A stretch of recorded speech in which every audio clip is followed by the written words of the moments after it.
Uh, and welcome back, everybody. Welcome to World Team League 2022 Winter Code S Round 6, Day number 2. I'm, of course, your host, Light VIP, and with me, the one, the only, the magnanimous, not Rufus, AsherBro. Meow. Meow. Welcome to the second day in a row of World Team League, and unfortunately, there aren't going to be any Ducklings playing today, but we have some other pretty good players instead. Yeah, I mean, they're not ducklings, so, pack it up. Why are we even here? Why are we... There's some pretty solid players. We've got some very solid Protoss and Zerg on the screen here. Astrea, Zoun, and RagnaroK, all very strong players in their own right. Mm-hmm. Yeah, very strong players indeed. Again, the FX roster is relatively small, but all three players have been showing up and been performing surprisingly well. I think a lot of people are surprised that Alpha X are actually at the top of the rankings right now without a single loss, but now they go up against last season's champions. Yeah, and DPG are undoubtedly alongside onside. The big favorites to take down this competition. Yeah, they've got arguably the best Protoss and the best Zerg in all of Korea here on their lineup, and we have some pretty stacked lineups indeed. Hero versus Zoun, Dark versus RagnaroK, and Cure versus Astrea. Mate, they barely fit Dark in that little area that they've got for him there. In the graphic. He's too big, puppy. They can barely contain him. And speaking of someone who can barely be contained in this hexagon, we have the best Protoss player, the code. Oh my god. We have Hero with a decent amount of 10s there, going up against Zoun. Yeah, that's right. Hero with a pretty impressive hexagon there. Doesn't quite get the nod for the S, but can't be too far off either. Yeah, exactly. He's so close. He's got a 10 in offense. He's got a 10 in micro. And I think we can both 100% agree with that. Apparently lacking a little bit in the mindset. Interesting that they've kind of decided to dock points on that. I don't know if Hero is necessarily one to, tilt or let the game get into his head. But maybe you could argue maybe a mental block against Maru or something like that. Didn't he beat Mario last time they played? Maybe he did, I don't know. He beat him in the GSL final. Okay. But yeah, for sure. Definitely a very strong player. Maybe the mindset dock is just for playing Protoss. Exactly. The bottom left, we have representing Dragon Feast Gaming, Hero. And in the top right-hand corner of the map, in the red, this is Alpha X's Zoun. So what you're saying is, and I don't know if I can actually prove this right or wrong yet, but is there a cap on the mindset for Protoss? Can they? Yeah, they can only reach 8. That's the best you can do. I mean, TY, he's got 10 out of 10 because XY, sorry, got the 10 out of 10 because, can do whatever he wants. It's free. Mind is free. The mind is free, Papi, but for Protoss, it happens to be caged. It is occupied. Oh god. You step into the mind of the Protoss and then you hear the ape song, the Oh, the F2A. Yeah, the F2A song. You got that F2A. Oh my god. I think that'll be a fun little game though. If we can keep our eye out for a Protoss player with more than 8 mindset, we'll try and remember that. We'll try and remember that when we do get across some of these other players. It's gonna be someone really random as well. It's gonna be Firefly or something like that. It's like, what? Yeah. 10 out of 10 mindset. Defeated. Exactly. Defeated the Terran. Oh god, but here we are in our first of many mirror matchups for this series, and yeah, this is going to be a really interesting one, especially because Hero, of course, is amazing in so many matchups. I think we can both agree that in PvT and PvZ, it's it's world class, it's S tier, but the PvP matchup, the mirror matchup, that is where upsets can happen. Yeah, PvP, even when you're at the top level here, there is some element of chance with the opening sometimes. It does look like Hero's gone for a relatively safe opening, actually going for a double gate. Neither player opting to go for a one gate expand on this ramp map. Yeah, it's really interesting because they both had the option. I mean, there was a pro being a little bit pesky, but there were no pylon blocks, for example, so they could have if they wanted to, but right now they are respecting each other quite a bit. I don't blame them for playing this out as safe as possible. The probes are going to be going down, and both players opt to delay their bases even further. Yeah, both players playing this out very aggressively. We do see some small divergences here. Hero is going to be going in for an earlier blink most likely, whereas for Zoun we're going for an earlier Stargate. So we do have some small divergence in the builds. Ooh, yeah, but you know what? The first adept actually slips into the main base here. This is massive. We do see Zoun getting a full scout off, recognizing that, okay, you aren't going to be going for an Oracle. No Phoenixes, it is going to be Blink. He gets the full scout, takes out two of those probes. Meanwhile, Hero on the other side of the map doing the exact same is also going to be able to take out two probes, and we are mirrored as mirrored can be. Oh, exactly. The damage has been equalized here, but they are kind of diverting in tech paths. We do see Zoun opting to go for the Oracle first, again, to at least force a shield battery, bearing in mind that Hero also got a full scout off, so he will also be responding to that. Yeah, and I think I do favor Hero a little bit in this situation. The blink is going to help a lot with catching out Oracles if they choose to come in to harass. And looks like already he's going to be pushing out across the other side of the map, trying to get a little bit of pressure onto Zoun. Yeah, bearing in mind that he does have the Stalker advantage at the moment, especially because Zoun ended up losing a couple of units across the map. He's going to be warping in another Stalker defensively. He does have the high ground, so he should be able to shoot first as well. And Hero's not going to try his luck. He's not going to try and push up that ramp. Yeah, Hero just going to back on out of there. Respects the shield battery as he should. Not quite getting up into the Stalker numbers where he can start to DPS through the healing. Yeah, exactly. Meanwhile, the first Oracle's coming across the map. Do we have a shield battery in the main? We should, but no, we actually have a couple of units instead. It looks like with this fast warp in, Hero will be able to deflect that first Oracle. Yeah, so both players just kind of respecting each other. We are going to be seeing that Oracle just poking in and out. Might be seeing some Revelations get thrown down as well, just to keep an eye on the tech, see if Hero is throwing down any extra gateways or anything like that. But looks like we're just going to have a fairly calm game progressing onward. Yeah, we have a pretty interesting response from Zoun because upon scouting the Twilight Council, he didn't throw down his own. He decided to throw down a Robo instead, and he is prioritizing Immortal production already. So he's looking a little bit afraid, a little bit scared of maybe like a 4-gate 2-base Blink Stalker timing. So he wants to make sure he is safe and sound against that sort of thing. Yeah, absolutely. So just going to be poking in and out. Meanwhile, for Hero, going into that Forge is going to be looking to play out a bit more of a standard macro game. Wouldn't be too surprised to see a third going down pretty soon as well. Oh, yeah, definitely. I do think in a mind game sense, Zoun, he was kind of baited into making that immortal. It's not really going to provide any value anytime soon, just because Hero should be looking to take another base, immediately starting charge as well as soon as Blink finishes. So yeah, Hero very, very crisp and on top of his upgrades. Oh. Yeah, Hero very crisp as always. Just definitely in a bit of a league of his own when it comes to Protoss, but he will be jumping in with these 4 Stalkers, takes out one unit, gets on out of there, isn't really able to get to the probes just yet. Yeah, no probes, but value nonetheless. Meanwhile, the army is a little bit out of position. Hero rotates all the way around, and he wants a worker. Oh, he will not get one, though. Yeah, doesn't get one. Doesn't really lose any Stalkers either. Is getting around all of the buildings. So Hero just kind of running rings around Zoun at the moment, and he's getting his third down quite early as well. So just kind of looks to be ahead in all respects. Yeah, he's just containing Zoun, poking, prodding, out controlling, out positioning him. We do see Zoun is attempting to catch up, but it does feel like Zoun is currently one step behind. There are obviously ways to catch up, but at the moment, Hero, he has a little bit of a nice lead.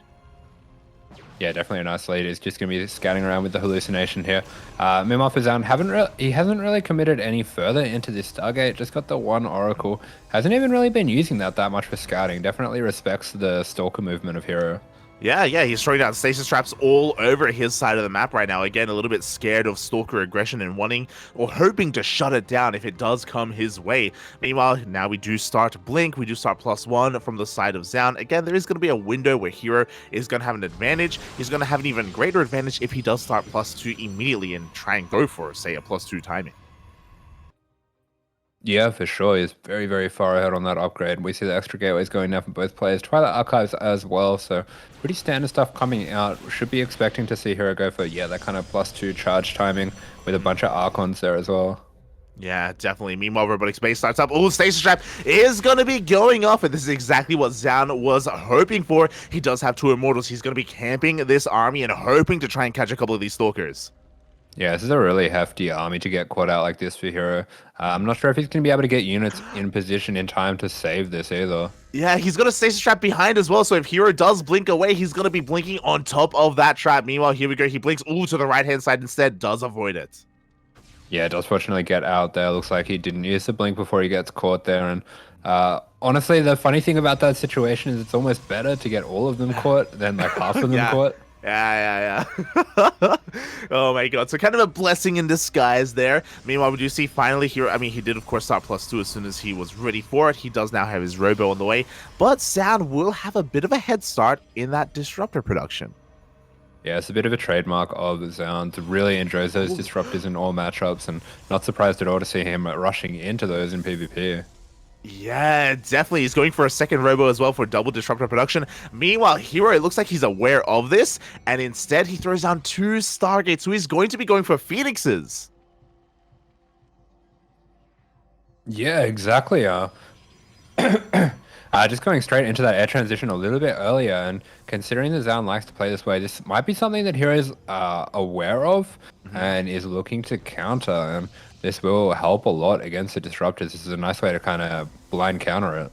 Yeah, definitely. I mean, in the same way in TVP, how of course we have them CC tanks, likewise they can CC these disruptors as well. There we go, Phoenix production has commenced. The other important thing is that Zoun did go for a hallucinated scout. He does have those sentries, but I don't believe he checked the third base, the third which is where those Stargates happen to be.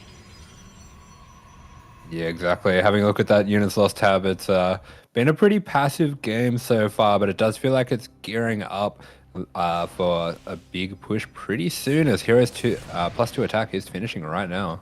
Yeah, it is finishing, but does he have the Phoenixes that he needs to really deal with this? That's the question. He may just wait a little bit longer until he has a comfortable count of them. Meanwhile, we are lacking in Stalkers for Zoun at the moment just because he's so spread out when it comes to his army. You know, he's got Immortals, he's got Sentries, he's got Disruptors as well. So I don't know if he's going to have enough anti-air to stop these Phoenixes as Hero is moving out. Yeah, exactly. And at the moment, Hero doesn't really need to push until a fourth gets thrown down, and there it goes. It is starting to go down, so that is Hero's signal to go, as he has been scouting constantly with these hallucinations to keep an eye on the movement of Zoun, and finds himself with a really considerable army supply lead as well. Ooh, meanwhile, forces a recall. Nice Zealot run by here from Zoun. This is going to slow Hero down. It is going to give Zoun an opportunity to catch up and get a couple more Disruptors up and running. But Hero still is going to push. He may not hit the fourth, but now he's in position to push in towards the third. Yeah, he's just going to be dancing around with the army here. Of course, doesn't want to commit too fast too early. Has to be really careful of these Disruptors, as they are getting into a pretty formidable count for Zoun. Oh, exactly. Well, we have 5 Disruptors with the main army. We have another couple on the way behind this. We see Hero rotating around. He's trying to find a way in, trying to find a weak point in the defense of Zoun. Yeah, and really interestingly, he's going to quite a high Phoenix count. Not 100% sure myself what the goal is with this, apart from picking up the Disruptors. Looks like he has more than enough to do that and wants to keep making them. Yeah, I mean, he can pick up the Disruptors, he can pick up the Immortals as well, but as you said, there reaches a point where there's a little bit of diminishing returns. Stasis Trap is going to go off on these charge lots. Nova goes off as well. Nice dodge from Hero, but again, Zoun keeps up with the rotation. He's ready for this. Yeah, nicely done with the blink. So these Disruptors are just going to be very annoying, are going to be zoning out this army, but Hero can kind of just count them, and once he gets to a lower count, just picks them all up. Yeah, exactly. All the Disruptors are picked up. The overcharges pop. The shield battery gets focused down by those Stalkers as well. The charge lots close the distance. Another Nova is going to go off. Does get a juicy connection. Yeah, but that is the first connection Zoun got, and the fight was already so far along when it finally hit. That was so well controlled by Hero. Beautiful control with the Stalkers to take out that battery. Yeah, he's even got that high ground vision with the Colossus Copium. Just throwing them down because why the hell not? And even though we had 6 to 7 Disruptors, only 1 Nova went off. The reinforcements come in from across the map. We didn't have a Warp Prism. We didn't have a Proxy Gateway, so the reinforcements take a little bit of time to get here, but they are here. Yeah, they are here, and these Zealots are just going to absolutely roll over everything that Zoun has. Zoun going into a very high-tech army with the Disruptors, with Immortals and such, and these Zealots are just going to churn through that. They really are. Meanwhile, Hero, by the way, he has not stopped Phoenixes. Like, he's still not stopping. Interesting choice here by Hero. Very interesting unit composition, but I mean, he made it work anyway. I mean, he broke the fourth. Yeah, I mean, the only concern that I have is Archons are going to be really good against Yeah. both the Zealots and the Phoenix. Mhm. But Hero's just so far ahead, he can pretty much do anything from here. Yeah, he should be able to pull anything off. He's rotating around to try and hit the third base once again. But of course, this ramp is there is quite a choke point at it, so it's going to be difficult to push up into those into those Archons. Hero is getting Archons of his own, and he's trying to look for a little bit of a better engagement, a little bit more on open ground. Yeah, he's going to be poking around with this enormous amount of Phoenix. Does have those 2 Stargates already, so if he does want to go into a bit of a carrier transition later on as well, he does have that option to leverage his superior economy. He made another 2 Phoenixes, by the way. Okay. I think he's finally stopped. I think he's finally had enough. He's like, oh, maybe I should, throw down a couple of gateways, throw down a second robo, get into disruptors. He's got a 5th base behind this. All he really has to do is contain down to 3 bases. Yeah, the Stalker's definitely got to be careful venturing out here. More than enough of those Phoenix to pick them up, and we do see the Nexus being cancelled as well. So Zoun just being contained to his 3 bases here, and there's no rush here for Hero. He can just poke around back and forth, wait for these 3 bases to mine out, and slowly improve his army. Yeah, he's got 18 Phoenixes. Jesus Christ. Zoun, though, I love this move. He's been contained to 3 bases. He's actually going for a ninja base. He skipped the base towards the bottom right-hand corner. He does have a Nexus being snuck out, so maybe he can pull that off. Meanwhile, Zoun has to be careful. He's heavily behind in supply. Yeah, a few units being picked off there. We do have a bit of a sneaky disruptor, and that could equalize things, but no. Looks like Hero sending the Phoenixes ahead. Yeah, the disruptor count gets reset once again. Hero keeps rotating. He's like, oh, okay, you're still in 3 races. Okay, everything should be fine from the side of Hero. Meanwhile, you called it. There's the fleet beacon. Carriers should be on the way. Even if Zoun gets a 4th base up and running, Hero is still in a pretty great position. Yeah, he's got that +1 air on the way. Got the double disruptors coming out. Even the DT Shrine. The world is his oyster. He can kind of just get whatever he wants now.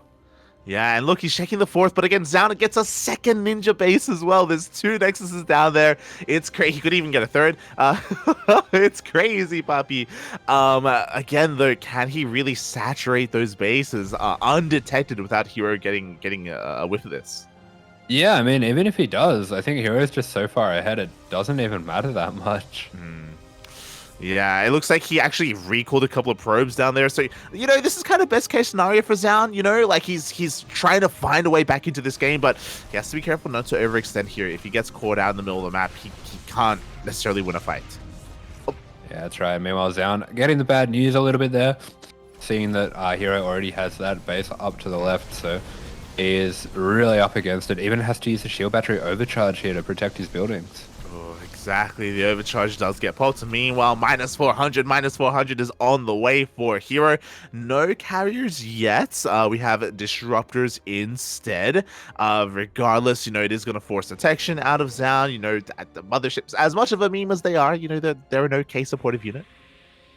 Yeah, I really like the mothership in this position just because of the Phoenix and all. There's not that much that can shoot up that doesn't have to get underneath the mothership. Oh, exactly. So hopefully it can come into play. Meanwhile, Zoun, in a way, out-positioning his opponents here. He's going to get across the map. He's going to get on top of this army, and Hero has to run back home. Yeah, he does find himself in a pretty awkward position here, but we'll have to wait and see if this is him catching Hero out of position or just kind of forcing a fight that he doesn't want. Oh, the flanking disruptor is going to be going off, and it connects with an Archon, not quite with the disruptors of Hero. Meanwhile, it's going to get picked off, and Zoun is pretty all in here. He pushes up the ramp. He has to commit to the fight. Yeah, decent connections there, but the Phoenix are here with a vengeance, everything being picked up except these Archons. There is really not that much left here at all for Zoun. Yeah, but the Archons are pushing through, and you were talking about the Phoenixes, they can't do anything against them. Yeah, the Phoenixes are getting shredded there, as we do see those disruptors are going to be starting to throw down some shots. Good splits coming out from Zoun. Yeah, good splits, but here are the reinforcements again. Hero's economy is insane. He's got 81 workers, and he warps in a massive wave of Stalkers, and with the help of the Stalkers, he's going to force this all the way back. And Hero's got to start being suspicious as he sees that there's a lot of gateway units that have been warped in at home, and he checked both bases, so he has to know now there's a ninja base. Yeah, I would hope he does check. Meanwhile, what happened to that mama ship? Is it coming? Is that what's coming across the map? I think it is. I think it's. Yeah, might be sneaking around for a recall. Oh, that would be interesting as well. As there we go, Hero goes for a bit of a scout. He does confirm the bottom bases. Yeah, very excitingly announced by the Korean announcer. Yeah, exactly. Just letting everyone know what's going on. Meanwhile, Zoun commits to a massive counterattack. Oh, but he's getting caught out by Hero's army here. A lot of supply going down for Zoun.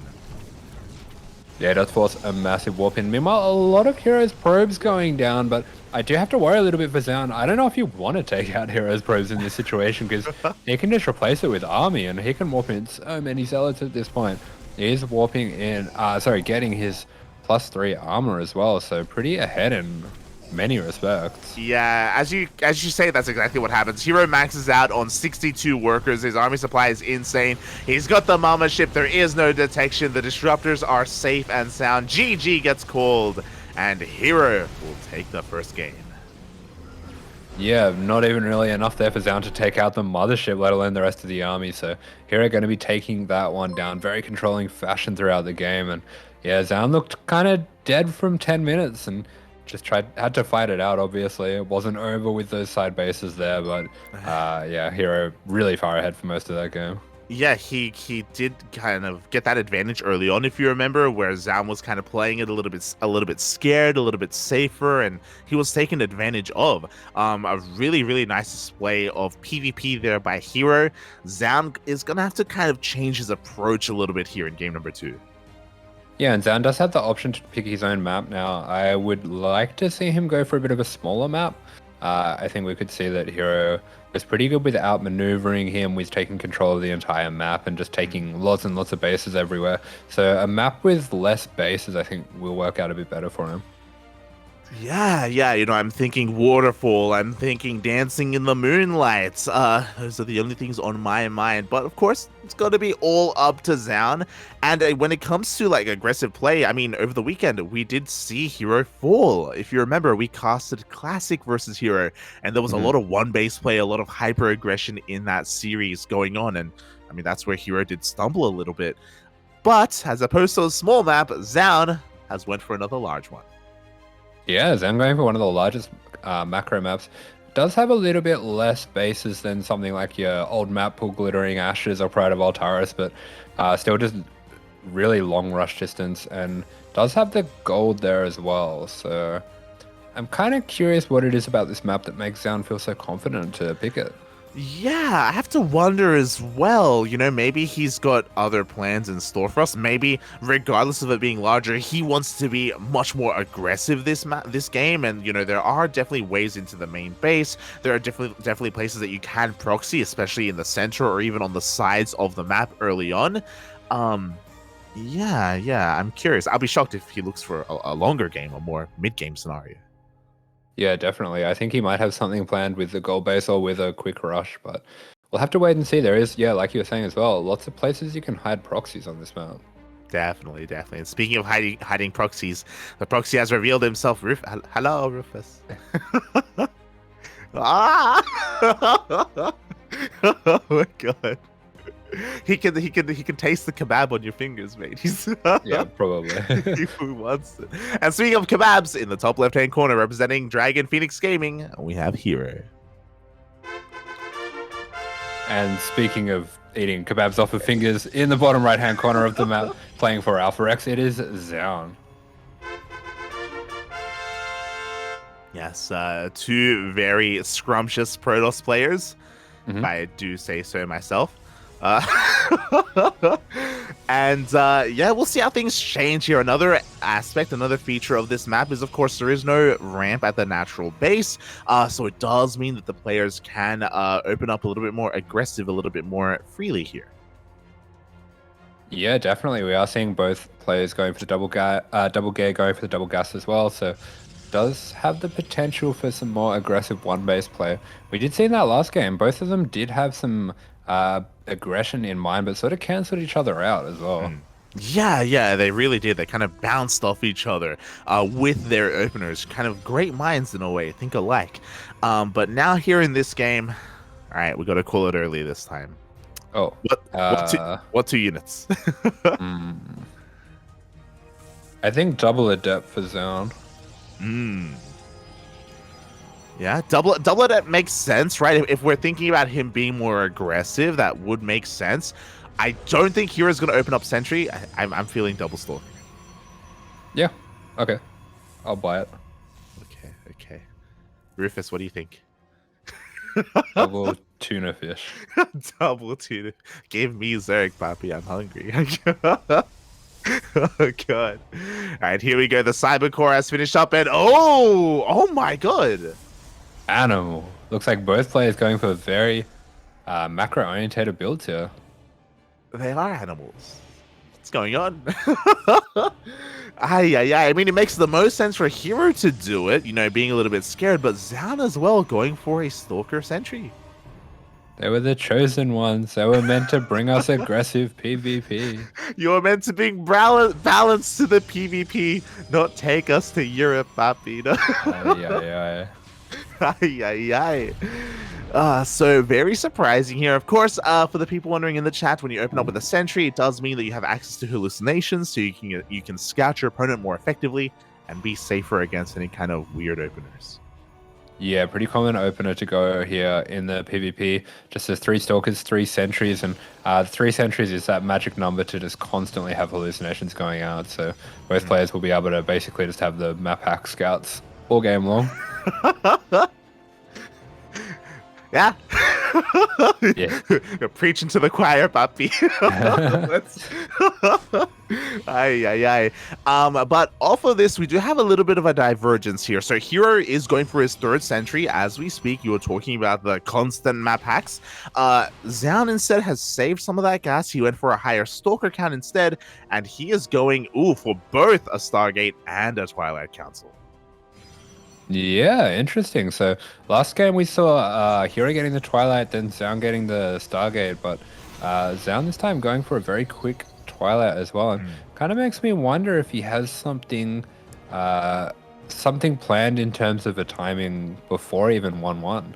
Yeah, so, okay, a couple of interesting things, right? So, he's going for the Oracle first, and the Oracle will reveal itself. Obviously, Hero will get eyes on this, and because of this, he's not going to expect Blink to be anywhere near as quickly. I'm assuming Blink will see if he even throws down a Dark Shrine to be aggressive to try and catch Hero off guard.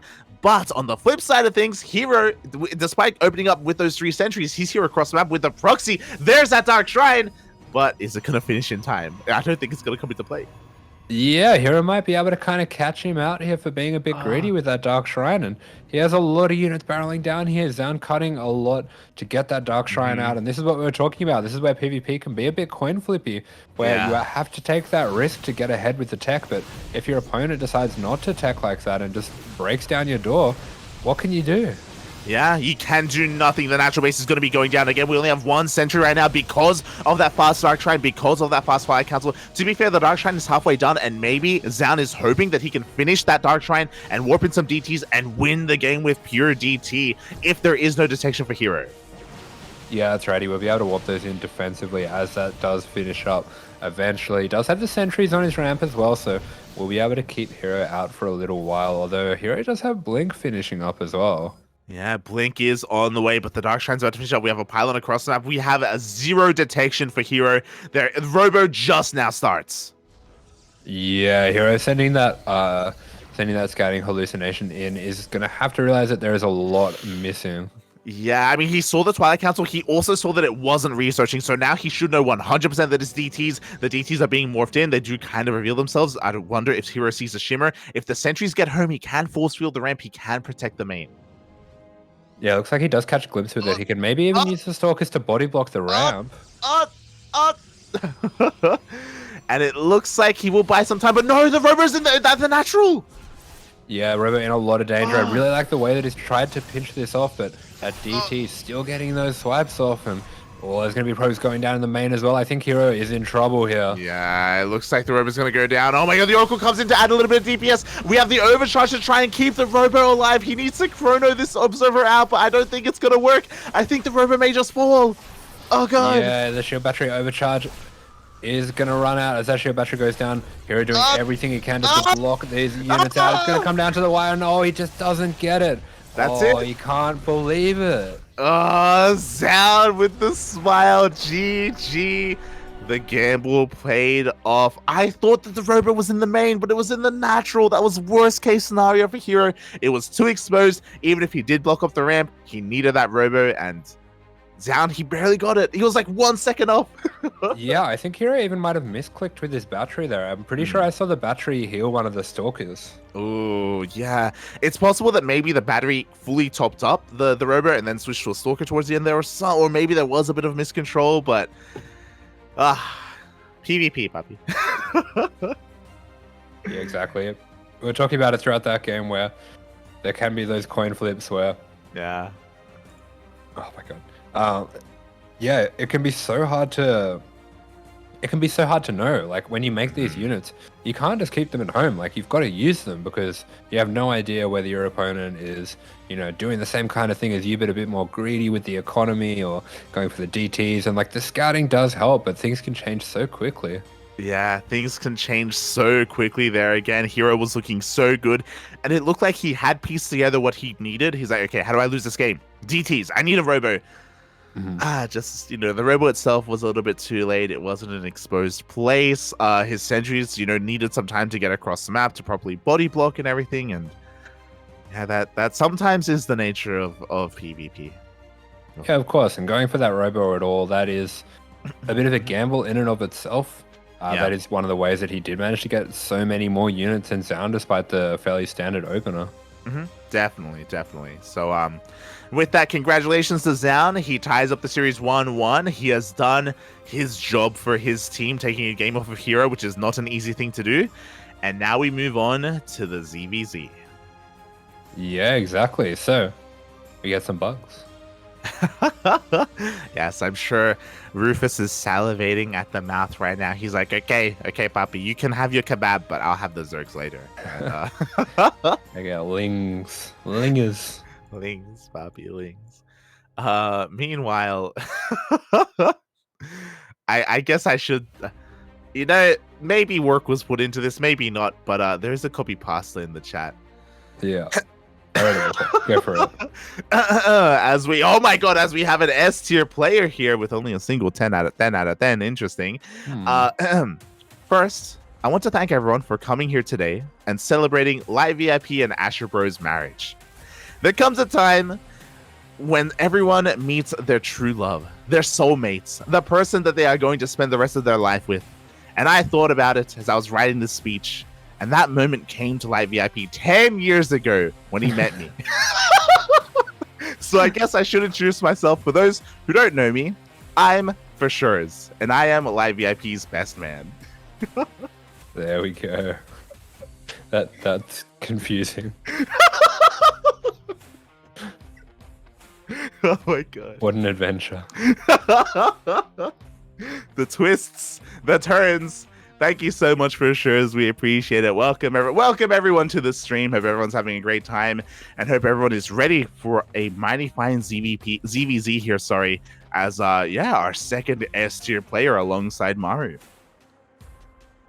Yeah, there we go. So we do have the CBZ lined up, and yeah, RagnaroK not getting the highest rating either, considering that he did make it to those GSL finals. But I don't know too much about his ZBZ. I do seem to remember him being a bit more kind of cheesy and aggressive at times. Yeah, definitely. Like, he will go for certain timings, whether it's Roach timings or Link timings, or going for a +1 carapace, Roach, Link all in.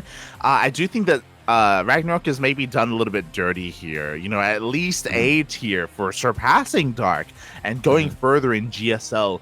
But maybe they want more consistency. Maybe they want more consistency over the period of multiple GSLs. It's hard to say. It's hard to get into the mind of these WTL organizers. True. We saw what micro score they gave to Vindicta, so. True, Papi, true. Aye. I feel like even for Dark, he's got a 10 in offense, which makes sense.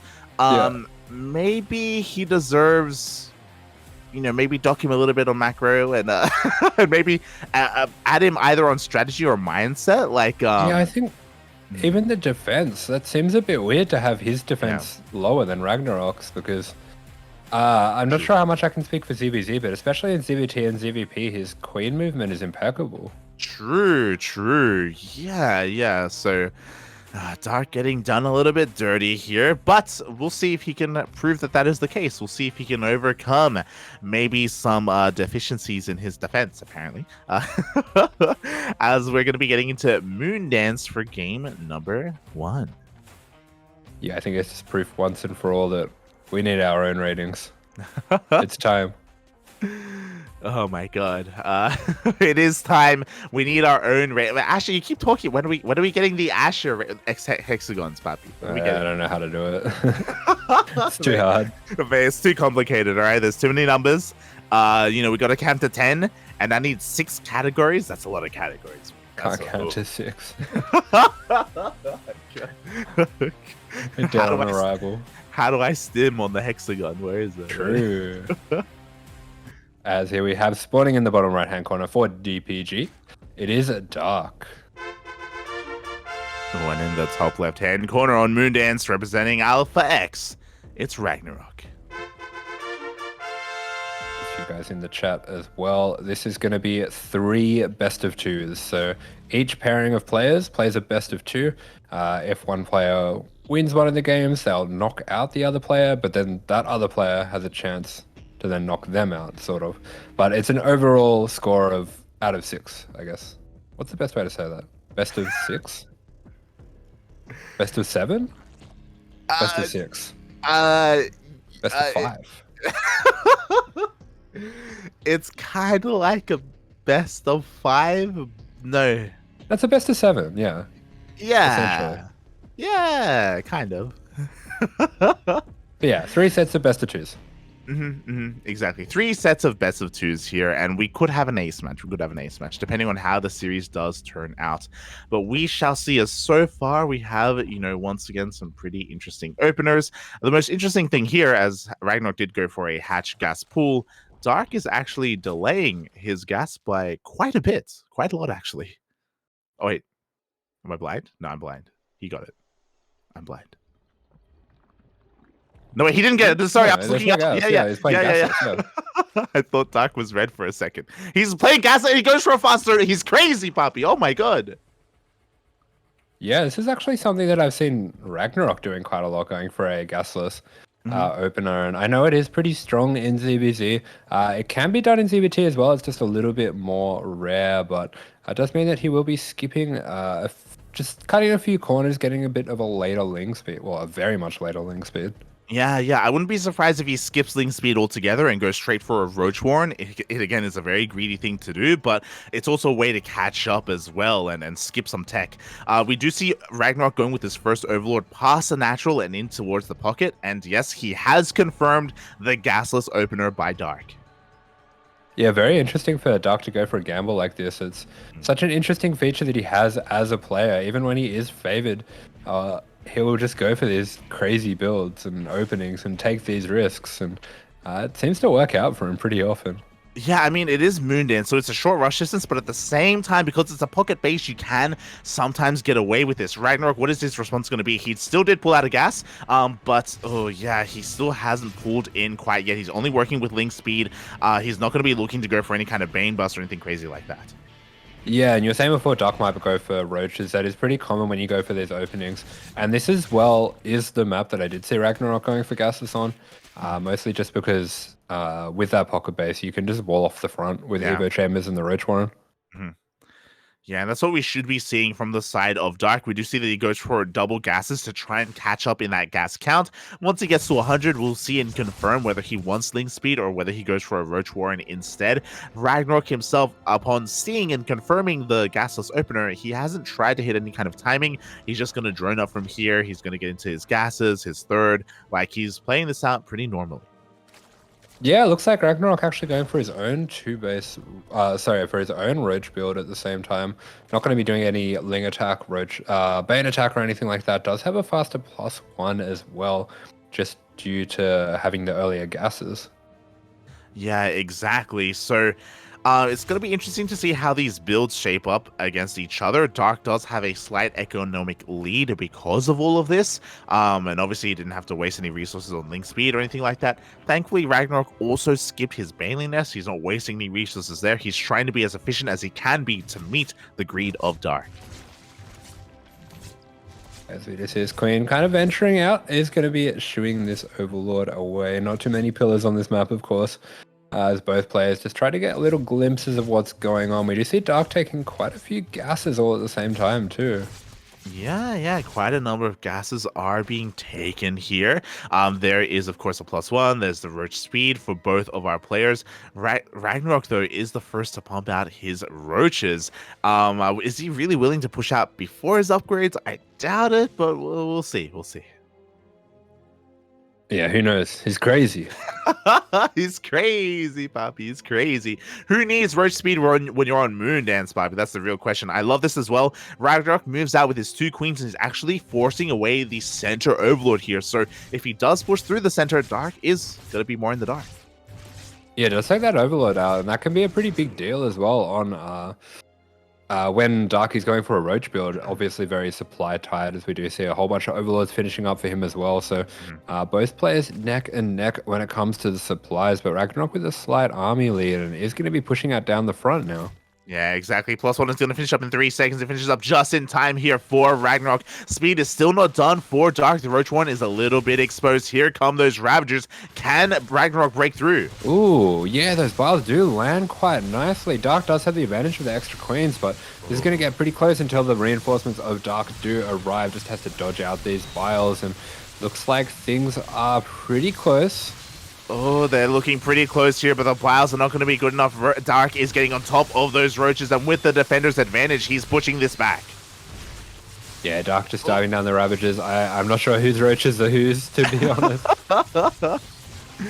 Oh my god, it looks like, yeah, Dark barely pushes him back. Honestly, this was pretty important because his tech was exposed. He focus fires the Ravagers as well, just to take away any advantage that RagnaroK might otherwise have, and does push him back. Yeah, some little pieces of nice micro technique coming out from Dark, just pulling back those weakened units, making that big concave, confidently going forward into the units of RagnaroK to take out that Ravager. And when the dust settles, Dark does find himself with a slight lead. He was ahead on drones throughout all of that. Oh yeah, he was ahead 5 or even a couple more workers throughout that entire fight. Now we have another base on the way, a 4th. Meanwhile, RagnaroK a little bit late to the party when it comes to expanding, and ooh, he is diverging his plan here. He throws down, or Dark at least, sorry, is going to be throwing down a Spire. Yeah, there we go. So the Spire is going to be going down. They do have the Ravager coming out as well. Nice little scout here coming down from RagnaroK, but not really going to see what he needs to see just yet. Yeah, you were talking about the defense earlier, in Dark with his queen positioning, he shuts down the Overseer, he shuts down the Changeling as well. So RagnaroK doesn't know that he needs some anti-air. Again, Roach Muta is definitely a way to straight up win the game if it goes unscouted. Yeah, exactly. We just see this Buzz being taken down some more Overlords, so Dark just doing the best that he can to keep his tech choices secret from RagnaroK, and meanwhile, RagnaroK is going to be going into a little bit of a cheeky burrow to try to find his way back into this game.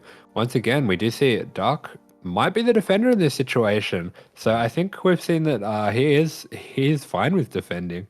I think he's pretty good at it, actually. You're like, guys, he needs more than 8. You need to give him some more points, Poppy. Yeah, this is gonna be really interesting. One, I love the commitment into Roaches and getting Borrow, because it's also inadvertently an answer to mutas. In case he does think that it is really a thing, it's a way to divert attention and to try and disrupt the economy here of Dark. So he's gonna be a little bit on the back foot depending on how much he invests into these mutas and how many he makes. Yeah, exactly. So that is something that's going to give him a lot more value later on. But it does open a small window for RagnaroK, and I think RagnaroK now seeing that Spire, that might be his signal to go for it. Yeah, there we go. As soon as that happens, we already have a Hydra Den for RagnaroK. Hydras are in production as we speak. Likewise, Dark only made these 5 mutas, and he himself is going into an Infestation Pit and a Hydra Den. Yeah, looks like RagnaroK already getting those Hydras out, so I do think he's going to have a little bit of a timing once those do pop. Yeah, exactly. RagnaroK is about to max out with a pretty terrifying army. He can go across the map. If he waits too long, Dark is going to slow things down, and I don't think anyone wants this, but we may end up in Lurker versus Lurker if the game goes on long enough. I really don't want that.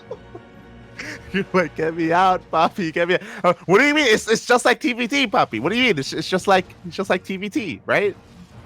No, tanks are siege units. They take time to get places, and they take time to siege and unsiege. so do Lurkers. They take like what, like 1.7 seconds or something with the upgrade, or like less than that. 1.7. Are you trying to trick me? Oh my lord. Oh my god. Here we go. The Lunkadens are finishing up here, and despite both players being maxed out, looks like neither one is, or sorry, it looks like RagnaroK is not taking the bait here. He has gone across the map with his Burrowed Roaches. He's just been staying at home defending against these mutas. It's 1.07, by the way. There you go. That's what I was thinking of. yeah, 7.1 seconds, right? It's yeah. It's instant, by the way. So we do have this army poking out across the map. Interestingly, RagnaroK hasn't really used his borrowing clause yet. Yeah, that's what I mean. There's definitely been opportunity for him. Meanwhile, it looks like RagnaroK is going to win a battle here on the right-hand side. His main army is pushing on forward here with his Roach Hydra Ravager here. And before the Lurkers come out, this is his timing. This is his moment. Yeah, this is why ZBZ is disgusting. Just look at this. They're both apes. They're both apes as Biles connect with everything. They try to aim move into each other, but I think the defender's advantage is just a little bit too good here. RagnaroK just crashes into a wall of roaches and he just can't break through. Dark microing this fight extremely well. Biling specifically onto the Ravagers. Really nice micro there. And just has those extra roaches on that front line to tank the damage from RagnaroK's army, and he just rolls through. Yeah, exactly. Hydras are not exactly the best unit against Roach. Ravager is forced back, and now we are transitioning into Lunkers, Papi. As Hive is done, the upgrades are on the way, and I believe Dark... Oh, sorry, there we go. They're the first wave of Lunkers for RagnaroK. Yeah, both players going into the Lurkers, so... I'm expecting Vipers. I'm expecting Spores. I'm expecting... to need to get comfortable, grab some tea, you know, do my taxes, get ready for the tax year next year. It's still a little way off, but you know, what are you gonna do? You got that spare time. What can you do, Bobby? I mean, Dark, he goes for a little bit of a run by here, but he runs into a wall of these Lurkers, but he has Burrow of his own. He is gonna be able to sneak past. The underground spines get dodged by the underground roaches. Look, I've never really understood RTS logic, but there we go.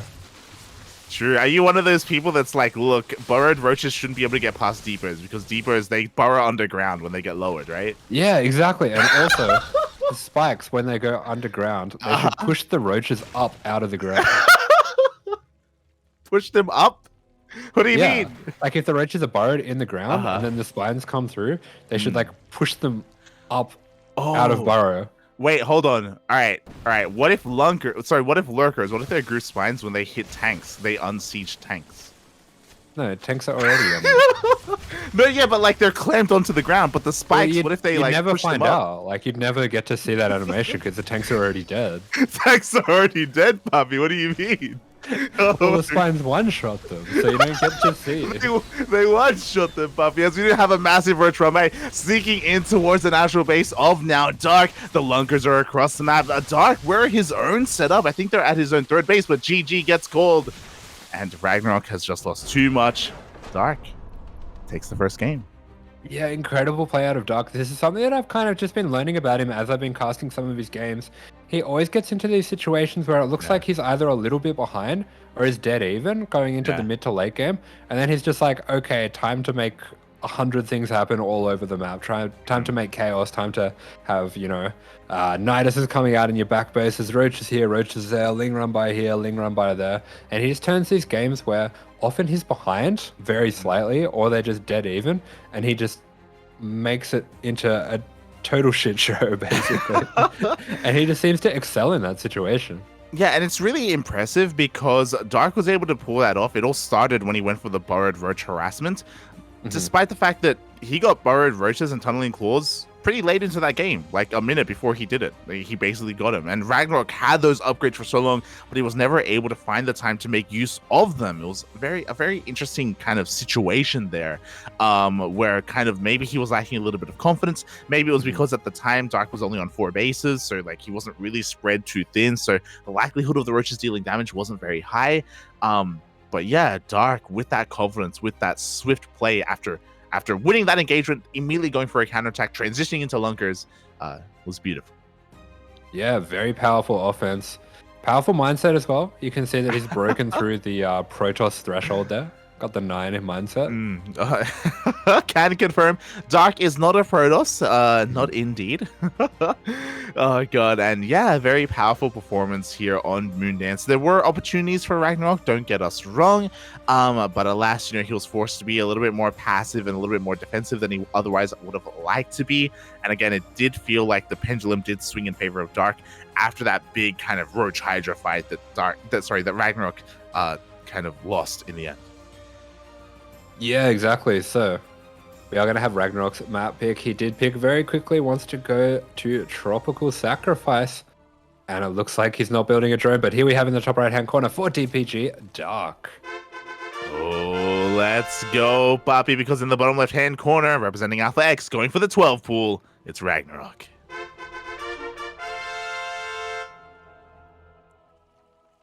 Is there something about this map and 12 pools that you think would make it good or bad or unexpected? Like, talk to me. Tell me about some Zerg things. All right, okay. So Zergs, all right, we got one thing on our mind, okay?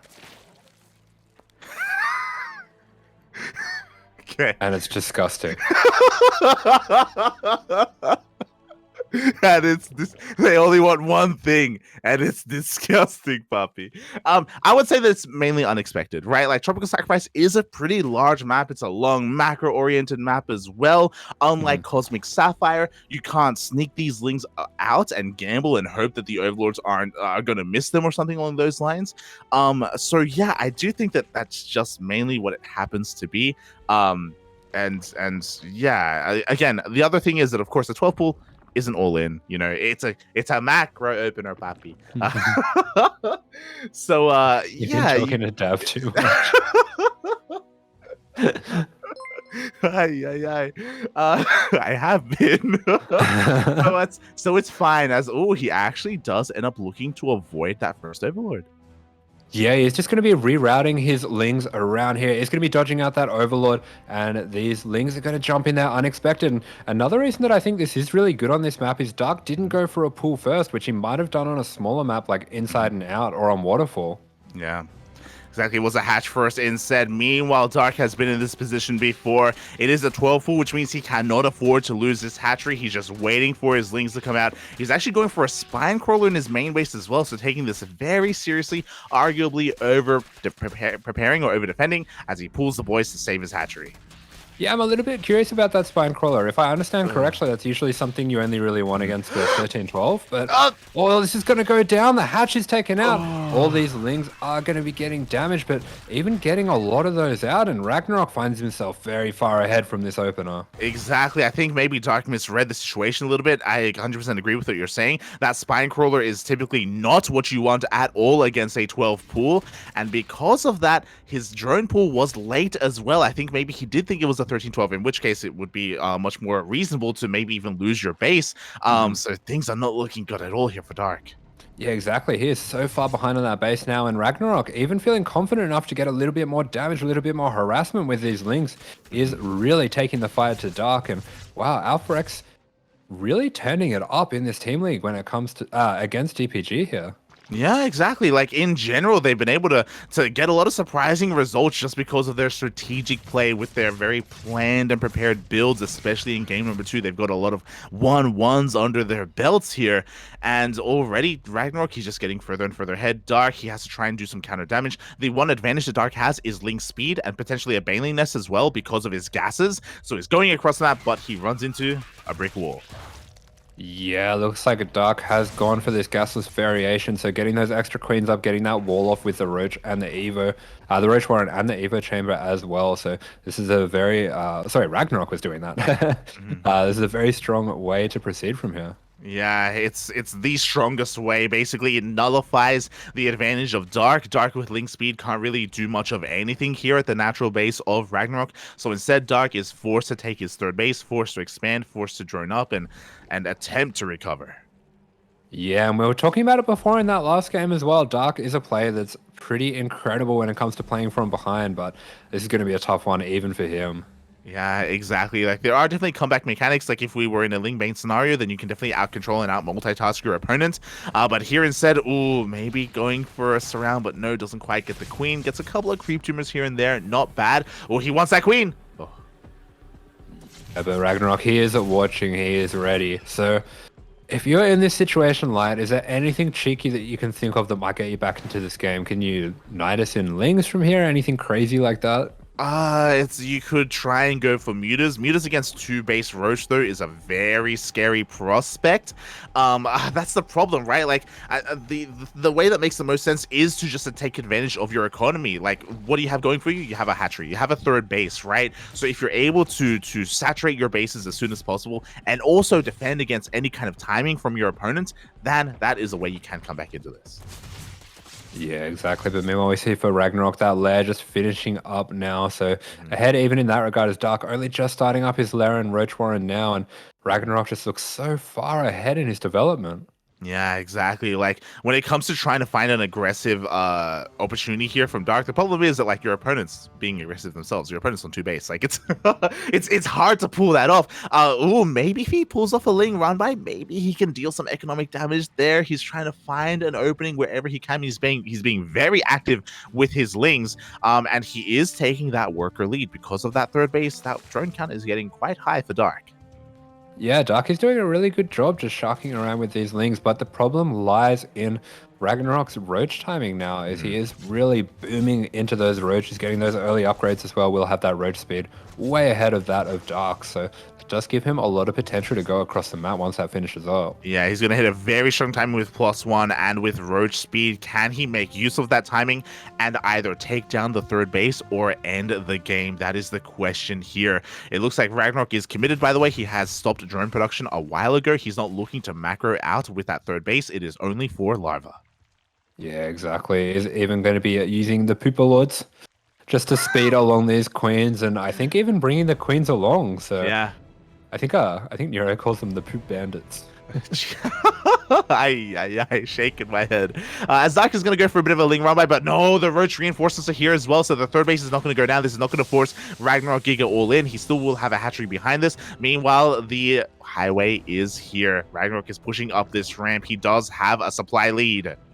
Yeah, Dark Prepared though does have the spine starting up, so RagnaroK having to force the fight now, but force the fight is exactly what he does. Those queens are a little bit late to arrive, but the Lings actually starting to fight the reinforcements, and I think Dark is taking a winning fight here. Yeah, with the concave, with the reinforcements, he takes down both of the queens. We didn't really see any of those transfuses there, and Dark, if he holds on a little bit longer, he will be able to take this. He does have the drone lead.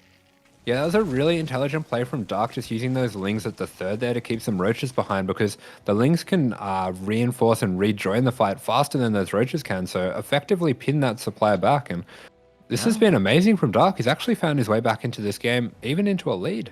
Yeah, definitely. He's got that worker lead. He's catching up in the upgrades. What's important, though, is that RagnaroK can now hit a follow-up +2 timing. We can see +2 on the horizon. Dark has not started his own upgrades, and we see why Dark is gambling once again a little bit here, going for a Spire instead of those upgrades.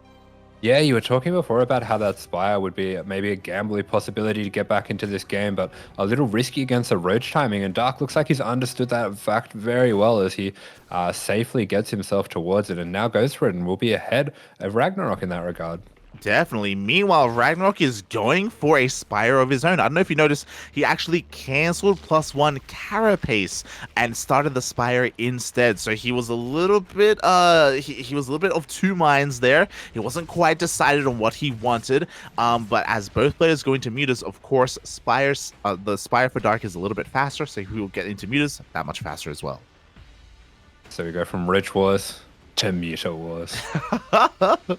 Essentially, and it's going to be on Dark on whether or not he goes across the map with the mutas as soon as possible, or if he banks up his mutas instead and tries to keep that hidden. We have a scout into the main base. Dark does see the Spire. Yeah, he's going to be able to scout out that Spire.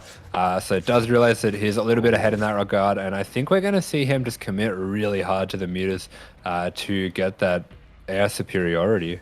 Yeah, definitely. Meanwhile, we saw a changeling seek into the main base of Dark, so RagnaroK is also fully aware of the mutas, and he goes for the Corruptors instead. It's the light move. I've seen you do this. Exactly, it's the reaction. I mean, again, his Spire wasn't too far behind of his opponent, and if you can anticipate that your opponent is going into mutas, then going into Corruptors like this can work out in low numbers. In high numbers, things do change, but for the time being, I kind of like this response out of RagnaroK. Are you telling me that we've found a Zerg player that knows how to read? It's incredible. Knows how to read? What do you mean? I don't know. I'm just thinking of that King of the Hill meme where like the kid's holding up the sign and he's like, those kids would be really upset if they could read.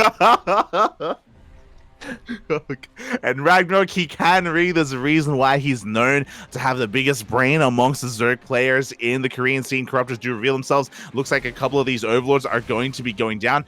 Interesting choice, though, here by RagnaroK for revealing his Corruptors and having them pounced upon here by the mutas, and the muta cloud is quite large.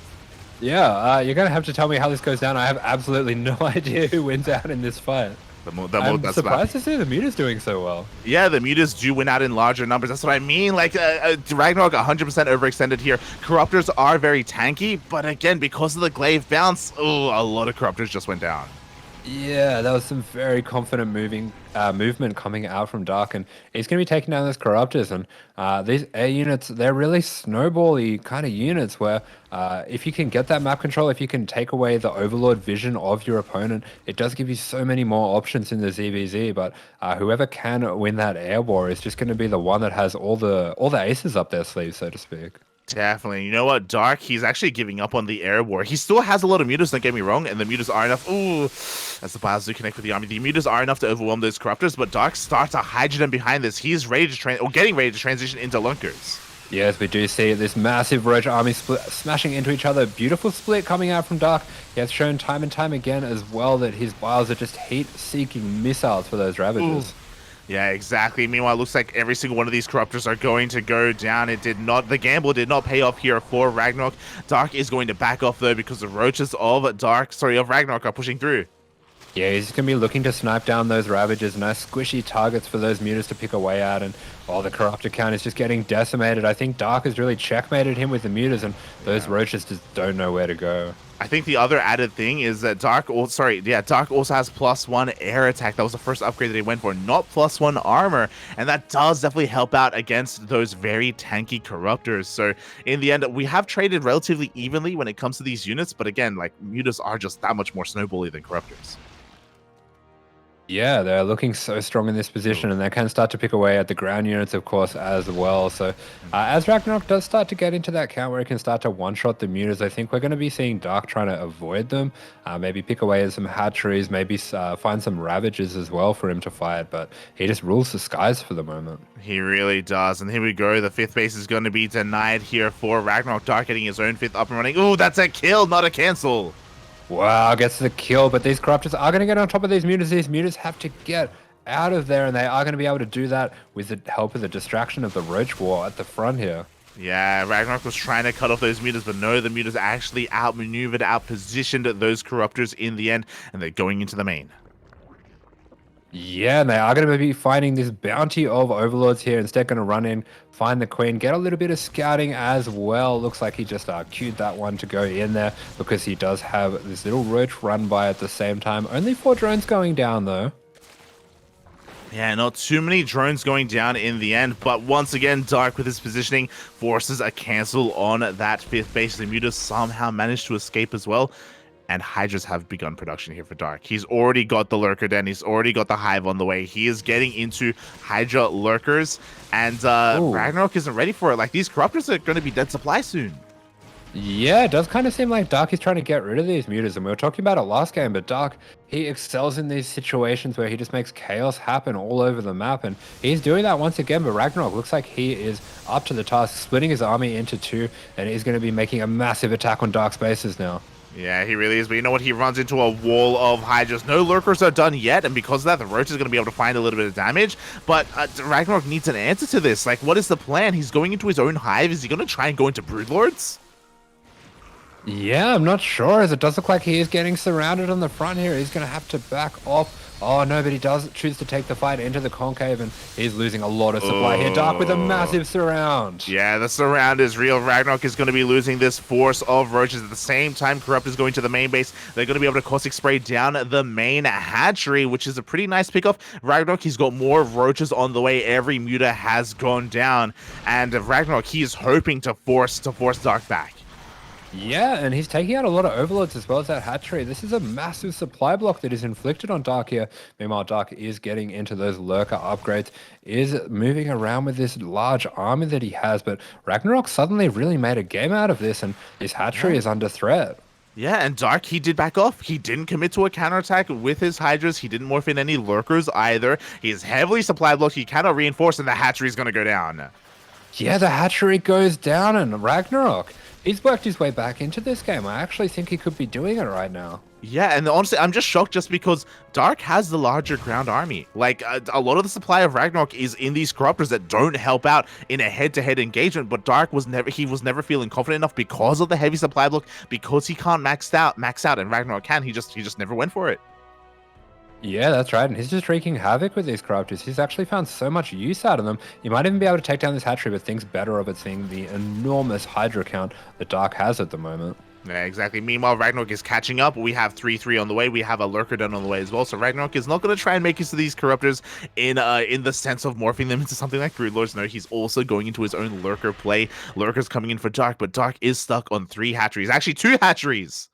Yeah, that hatchery going to be cancelled as well. So Dark finds himself in a position where he does have very strong defensive units, but he is defending only 2 mining bases.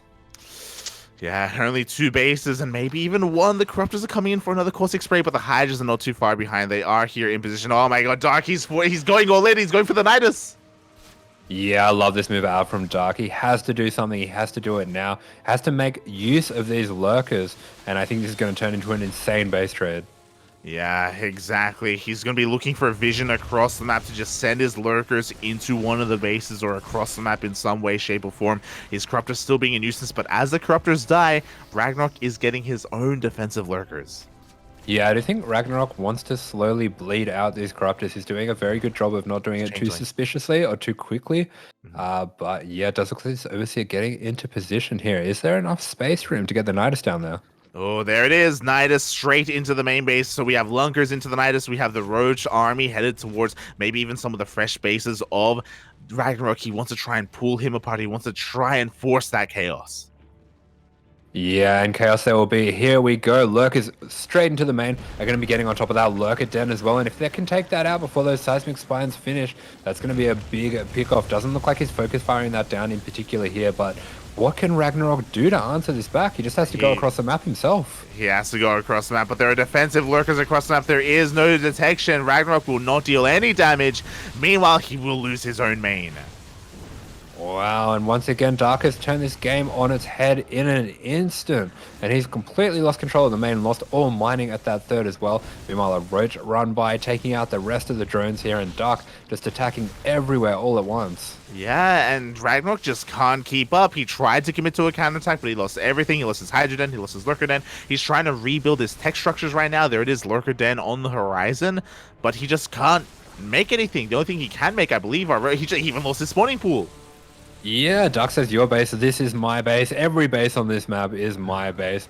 I'm just going to be putting lurkers here, there, and everywhere. And now RagnaroK only really safely mining off the one base. Does look like he is starting to establish this base down at the 6 o'clock as well. So we'll be able to set up there. And effectively, both players on a pretty similar base count. I'm starting to see this almost even out, if not for all the lurkers that Dark has. Yeah, not just lurkers, but Dark, I believe he has 3 to 4 Vipers in his natural base, sucking up and gathering that energy. So Dark has the superior army right now. There we go, the Vipers are fully topped up as a third is being made.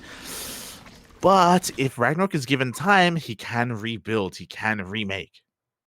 Yeah, this is a really interesting situation here for RagnaroK, where he is having to build Hydras to deal with those Vipers and just start getting back into the Lurkers. But these Corruptors are suddenly going to be very important in dealing with the Vipers. They really will be, but the Spire did go down and we only have 3 Corruptors left. Also, bear in mind that the Hive of RagnaroK was killed. Right now, he's trying to rebuild his lair as we speak, or I think that may even be the Hive, so he just won't have access to Vipers of his own. Yeah, it's a really funny situation here where he was actually trying to get rid of those Corruptors, but they're suddenly playing a really important role in the rest of this game. Yeah, they really are. And now, like, these Vipers may go uncontested depending on the positioning here. We'll see. Dark, he is now maxed out. He's pushing out across the map. RagnaroK struggling to max out himself, struggling to rebuild the economy that he has lost as he still doesn't have control of his main. Yeah, as we do hear those Niduses screaming out across the map. Dark with his Reign of Terror is just creating misdirections here, there, and everywhere. Will be burrowing quickly over on the front here, and does have those Vipers if he wants to start yoinking those Lurkers over. That's exactly what he's going to do, and that's a lot of value there. Ooh, a little bit of miscontrol here by RagnaroK. He goes for a little bit of harass, but the Lunkers do not even burrow. They go down as well. In the blink of an eye, RagnaroK, he lost, what, 4 to 5? Oh, a 6th Lurker going down. Yeah, that's right. And Dark has taken almost all of the defensive lurkers of RagnaroK out here, and that lurker den is looking very exposed. Yeah, unfortunately placed in the wrong place here. Meanwhile, no detection. The spore has to burrow. There we go. But no, that lurker's still out of range. Yeah, just not in range. And this is what Dark does. He just creates all this crazy chaos everywhere, all over the map. And if you just miss one location anyway, you're losing 10 drones. And that's just so hard to keep up with. Yeah, that's exactly what has happened. Dark has clawed his way back into this game. The lurker den has gone down. More Vipers are going to be on the way. RagnaroK tries to go for a counterattack, but again, he just doesn't have detection. Like, he's being cleaned up. Yeah, this is just a desperate move with these roaches. Doesn't even really manage to focus down any drones. He's going to be losing all of those roaches, and he is quickly running out of options here. He really is. He's trying to take another base towards the southern portion of the map instead, but his army just can't really keep up with that of Dark. Like, he just doesn't have the tech, he doesn't have the sophistication, he doesn't have Vipers, Lurkers. He does have 3 Vipers with his army, to be fair, so maybe he can make some magic happen. Yeah, it'll be interesting to see how he decides to use those, because I was thinking before, this is a huge problem for Dark, for RagnaroK, that Dark had the Vipers, since they represent so much value with the yoinks in a lurker versus lurker fight. But Dark looks like he's kind of happy just to sit back for a bit, establish, get that energy into the Vipers, and now he's going to be edging forward ever so slightly with the lurkers, as we do have kind of that ZBZ TVT situation. Yeah, we really do. Again, we'll see who shoots first. We'll see who sieges first. The Vipers are coming on in. They do get a couple of yoinks. A couple of blinding clouds are being thrown down, but ooh, at the cost of a Viper. Yeah, those Vipers are getting decimated. And it does look like this Overseer is in a lot of danger. There's only one Overseer left here for RagnaroK, so I am pretty worried about his detection situation. Yeah, I am as well, but here we go. A couple more yoinks coming in. The fresh mining base, the most crucial mining base for Dark, just went down. Yeah, great trades for RagnaroK there, actually taking down a lot of the lurkers, and he's just going to be pushing ahead now. We do see the Overseer setting up once again, but all lovely blinding cloud coming out from Dark. Clutch moves there. Yeah, clutch blinding cloud at the same time. Clutch unbar there from RagnaroK, getting the hell out of there as quickly as possible. Dark expanding on the left-hand side. Instead, he cannot expand towards the north because it seems like there is a unit blocking there. Instead, he expands towards the center north. Yeah, we do have both players kind of just rotating throughout the map left to right, pushing away from each other, but we do see this Hydra Den is going to be going down. I'm not sure if RagnaroK has had a chance yet to rebuild that Lurker Den. I'm sure that's something he did prioritize. Yeah, I hope he did prioritize it maybe towards the south or something along those lines. Dark, meanwhile, going for a bit of a run by at the fresh mining base of RagnaroK, but there is a wall of lurkers there instead. So RagnaroK right now actually out mining Dark. Yeah, this is a very strong, very defensible location here up on this high ground, and RagnaroK is going to abuse that with those lurkers. Meanwhile, getting some energy onto the Vipers, getting that Hydra, Ravager, Roach army ready to go. And I think he's going to be looking once again to be pushing into Dark and taking good trades with those lurkers. Oh, definitely. We have a couple more Yoinks. 2 more lurkers do go down. Dark needs time, and thankfully, because of his Niduses, because of his counterattacks, he has been buying that time. There we go. The base is now up and running. He's expanding towards the north. He's expanding towards the right-hand side, basically triple expanding. RagnaroK has to stop this soon. Otherwise, Dark is going to catch back up. Yeah, Dark desperately needs to expand. Just having a look at the income down at the bottom of the next to the resources on this UI, looks like RagnaroK outmining him 3-1 on gas. Oh, that's a lot of gas. That's a lot of mining. Meanwhile, the backup Hive almost going down again. This was a hit squad of 5 roaches, and they're doing so much damage. They're distracting RagnaroK as well. It may even force RagnaroK to make a lair somewhere else to start taking up, so he doesn't have to worry about his lack of Hive. Oh, and yeah, he's playing this out scared, just stuck at home. Yeah, Dark can do a lot with a little here, but RagnaroK, he can just sit back. He can wait for that economic advantage to kick in. He is really far ahead. Dark completely spent his bank. Both players pretty even on drones, but with RagnaroK forcing a fight here, if he can make some good trades here, he might be able to take this one down. This is still those same 3 corruptors, by the way. They're still there. They're still kicking. Meanwhile, Nidus is going up in the main base of RagnaroK, and I think that may be the end of that hive. Oh, it's going to be close.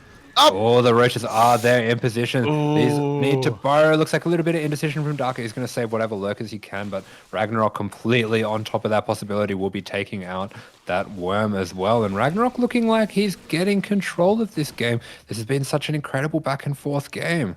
Yeah, it really has been. Meanwhile, another roach run by towards the right-hand side. This time, RagnaroK did not leave anything to defend, so a lot of drones are going to be going down here. RagnaroK needs to push forward. Another hatchery is going to be under threat. RagnaroK has everything committed to the frontal assault. That means he's struggling to defend his fresh mining bases. Yeah, this is a really difficult position to push into. Look at all the spores and lurkers set up in that giant concave.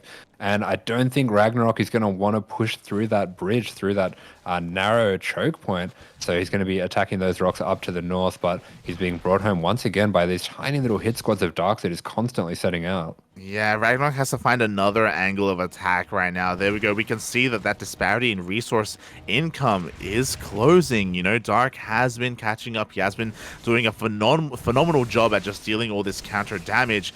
RagnaroK, I like that he's rotating over towards the right-hand side. Instead, it is another way in. Maybe he can make it all the way into the natural, but it looks like his main army is still threatening the fresh bases. Yeah, meanwhile, it looks like RagnaroK is finally going to be pulling the trigger, going to be making use of that huge amount of gas that he was ahead. He's morphing in a bunch of overseers, a bunch of lurkers, getting that Nidus on the way. He wants to go for that kill move right here, right now. Yeah, he has an overseer in between the fourth and the main base. He has vision of the main. He can go for that Nidus play, and I do think that will change everything if he can pull it off. There we go. The Nidus is on the way. Yeah, just creating a little bit of chaos with these Ravagers at the front. Pretty expensive way to create a distraction, but the Nidus is going down, and if he can get the kill move with this, that'll make it all worth it. Meanwhile, for Dark is just pretty mined out over in this location, just has a little bit of tech here and there, so RagnaroK going to need to reposition these lurkers to get a bit more value out of them. Yeah, interesting that he sends the majority of his lurkers here towards the natural base instead. So this is going to give Dark plenty of time to respond.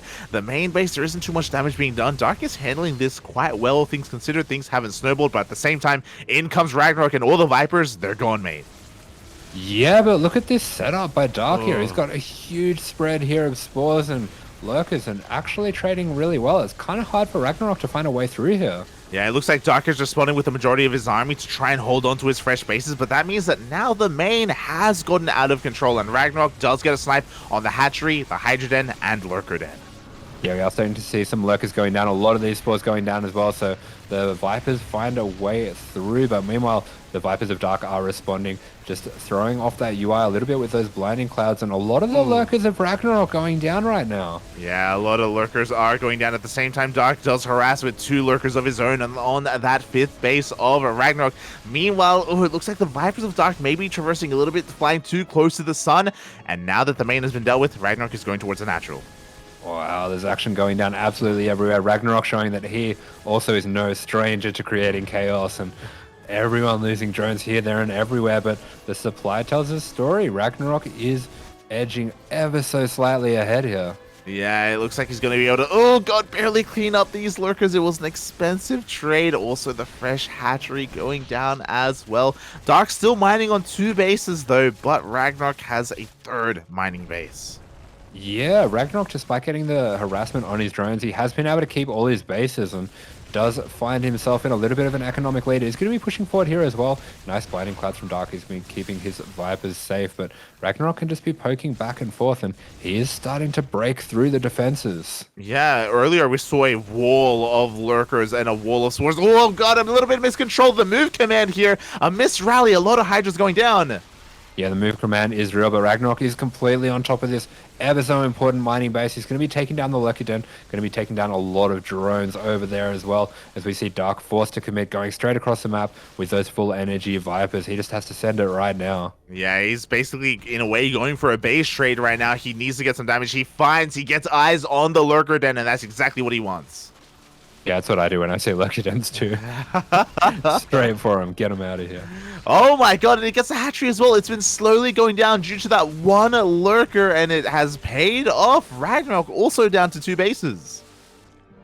Yeah, Dark finally finding the damage that he needed, taking out a lot of these drones, a lot of these bases as well. And oh, this game is so neck and neck. You really just can't separate these players at all. Yeah, exactly. Like, it's one of those things where RagnaroK, he just had the greater army, he had the greater frontal assault, but Dark was relentless with his harassment, with his counterattacks, and that has kept him in this game.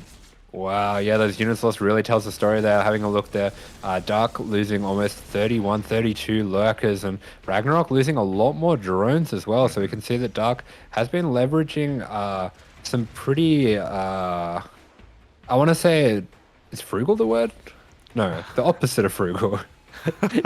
He's playing it loose and fast when it comes to these lurkers, but getting a lot of damage from them as well. He's very tenacious with those lurkers, Papi. He has no fear, and because of that, it has really paid off for him. He has been able to hold on to this game. Meanwhile, Dark is in the middle of double expanding right now. RagnaroK finally, a lot of the aggression has ended. That Corruptor is still alive from like 15 minutes ago.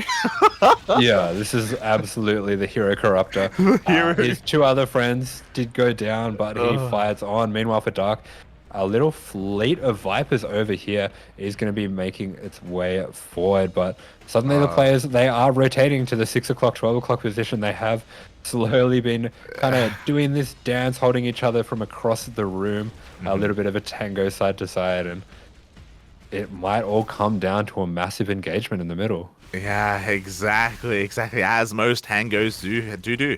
All tangos go, they end in a knife fight in the middle of the ballroom. They end with lunkers just on top of each other, mate. We do see that one Corruptor still just caustic spraying down that hatchery towards the top left. Dark's army's rotating over. So far has gone undetected, but now has been spotted by this creep. What a creep. As we do see the 2 Viper armies facing each other down. Do we see the Parabomb? Oh, we see a lot of Parabombs. What the hell is going on? Oh, the Youngs are going out everywhere, but the ground army of RagnaroK has done a lot of damage here.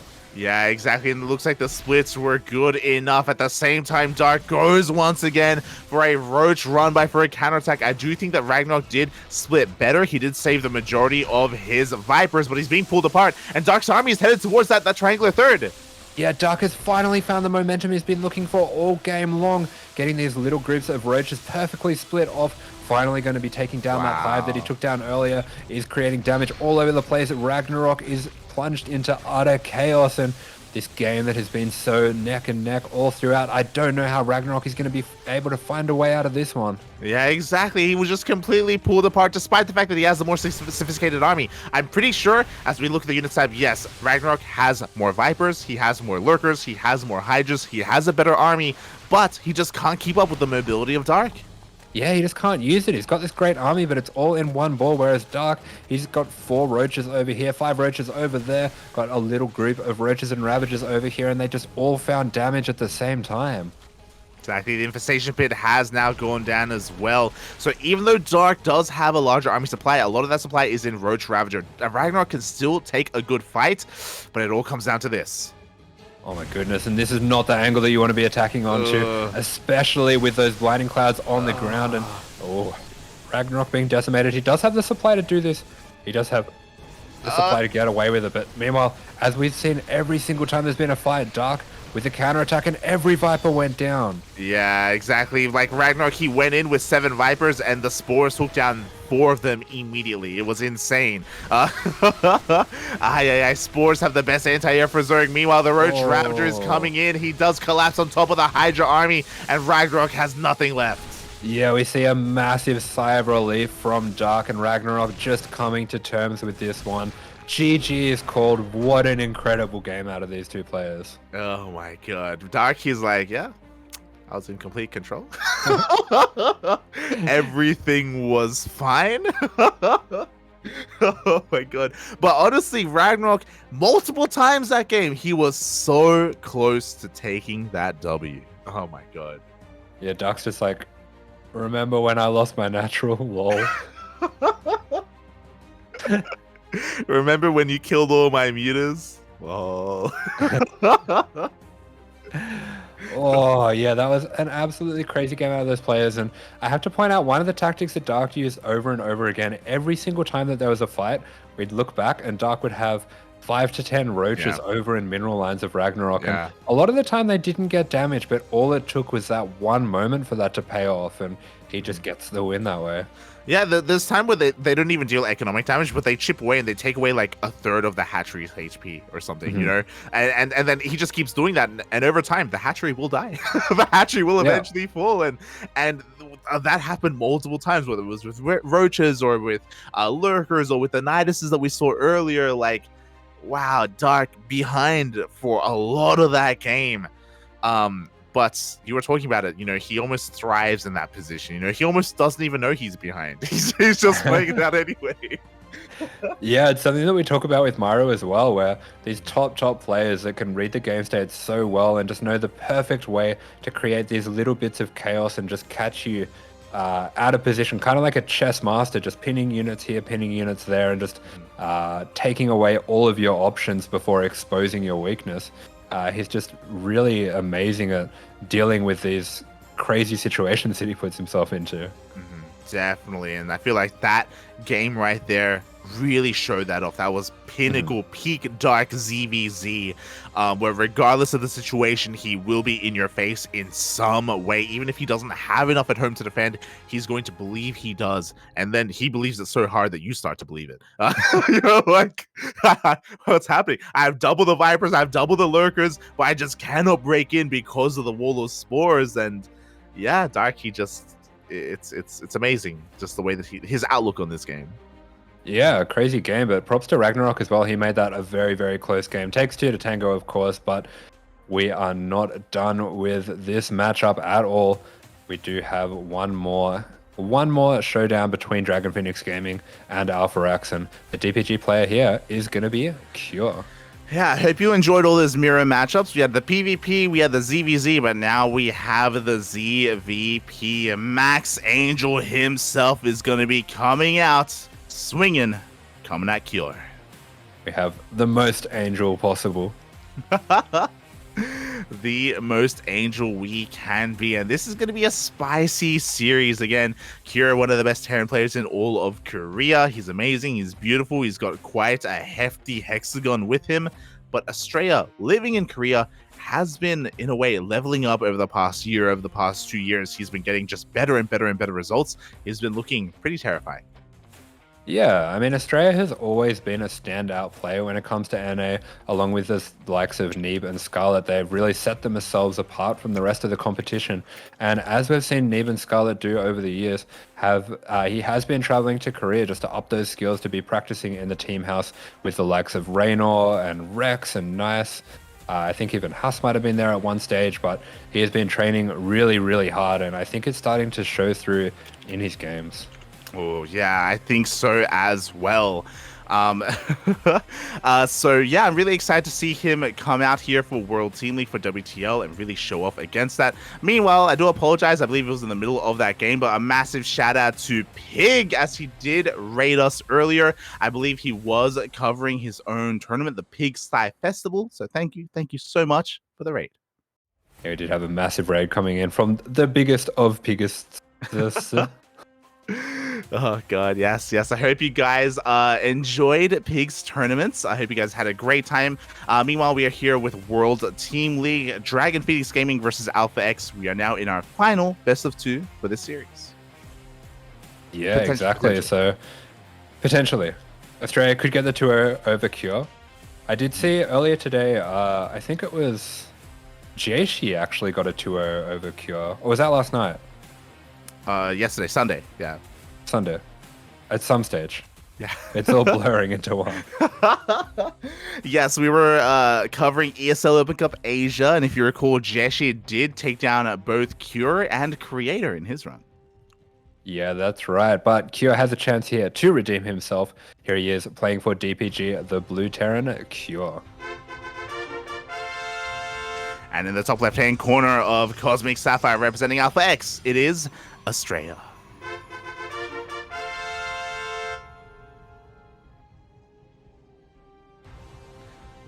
Oh, and here we go. He's going to be sending out a little bit of a cheeky early probe, so I think Australia might be up to a little bit of monkey business. Oh, yeah, here we go. Australia's going to be sending his first probe across the map, going to be sneaking on out here. And oh boy, is Cure going to be he's going to be none the wiser as the probe, yeah, let's get across. Yeah, so with this probe going straight into the base, I think this is going to be that cheeky kind of Korean probe, the curry probe I like to call it. That very early probe just to harass all your SUVs and just be annoying, not let you do anything really without being gouted. You're like, these poor Terran players, Poppy. They just want to build. they just want to macro. They just want to make units. And then we have this probe just being as annoying as possible. Yeah, and it's super annoying. It also gets a really early scout in case the Terran's going for a proxy or anything like that. So he will be jumping straight on in there and gets to see that it's going to be a single gas opening from Cure. Oh, yeah, pretty interesting. We were talking a little bit about this a couple of days ago about how the meta for a while was 2 gas openers in TVP and how that's kind of been shifting recently for more economic openers instead. Yeah, we do see a very small mistiming from Astrea. Doesn't quite get the block off there, but does get all the scouting that he needs to get, and we'll be able to just poke on back up there to check the Marine if he does want to, but looks like he's just going to get out of there pretty confident on these timings. Mm-hmm. Yeah, he's going to be able to get out in time as well. I also want to bring everyone's attention to the fact that, of course, because Astrea is in Korea, I do believe that their ping is going to be quite... Oh, actually, no, did he come back? I'm not sure. That looks like a different room. Yeah. Cause am I crazy? Didn't Vindicta like meet up with Astrea like last week? Oh yeah. Unless I think Vindicta so. went to Korea. Yeah. So he's back in America. There you go. I know they do have a pretty short turnaround on the visas with Korea. I think I remember. Well, Special quite famously would just go back and forth all the time because he has to keep renewing his visas. Yeah. It's possible that, I mean, just because of Atlanta coming up, maybe Astrea is going to stay in the land of the Americas, at least until that wraps up, and then maybe he'll go back to Korea. So Ping will be coming into play in this best of 2 series. They'll be switching back and forth between home servers, but we are getting into our game here, and once again, we have a Twilight Council opener coming out from Astrea. Yeah, it does make sense. I completely forgot about Atlanta. It's so good. Yeah, but at the same time, we are going to be seeing this first Hellion just being sent out by Cure. He did skip out on the Reaper, so just need to get a little bit of scouting with this Reaper. Hellion's already very damaged, and Oh, I'm Ooh. not sure if that got to see everything it needed to see. Yeah, he was denied entry, didn't get behind the mirror line. He did not see the tech, whether it was a Stargate or a Twilight Council. Yeah, so Kira is going to be playing a little bit in the dark. He's going for a mind drop here, so that mind drop will be able to scout, but definitely taking a gamble here with that mind drop that it isn't Stargate. So getting a little bit lucky in that regard. Yeah, exactly. Gambling and in a way paying off here as the drop is going to be moving out across the map. Or actually, the Widowmine is going to be scuttling across the map even as the drop does head into the main. Yeah, just going to go for a marine drop instead. This is a slight variation that I have been seeing a lot of Terran players do. Does find this little dark space in here to unload as well, so we'll be able to get the jump on the probes in the main. Exactly. At the same time, Widowmine is going to be scuttling in towards the third or even the natural base. A couple of probes are going to be going down here. Astrea does react, but a little bit late there. Does lose 4 probes. Yeah, that's right. And Cure does finally get the scout that he needs. Sees that researching Twilight Council. Will be pretty confident that it's a blink build coming out from Astrea as that mine does get in there, but fantastic reactions from Astrea though. Yeah, only 1 probe goes down. That was honestly pretty close. Oh, now that we have the Observer, now that we have our Blink Stalkers, this Widowmine is going to be picked off, and I'm sure Astrea will be more than ready for that drop to come back into his main. Yeah, that's right. It's BDC Astrea. He's going to be throwing down that Robo Bay as well, so we'll be moving towards some Colossus, maybe some Disruptors as well. Just playing this out in a very standard manner so far. Yeah, exactly. Kind of what we expect to see. The evolution of this ZVP, how it comes into form. Meanwhile, at the same time, Cure is going to be headed towards that third and natural with his Raven for harass a little bit. Not too many probes to get here, but throws down that auto turret. We'll get at least 2 probes. Yeah, so it's been a very popular move lately in this matchup. Just kind of pinning back units with a drop here, a Raven there, sitting back defensively on tanks at the same time. And Cure just progressing really nicely throughout this game so far. Yeah, he's got his 3 Raxes up and running. We've got combat shields, we've got stim, we've got +1 as well. No third base for the time being for Cure, so we do have to bear that in mind as he's going for the salvage and going to be moving out a bit.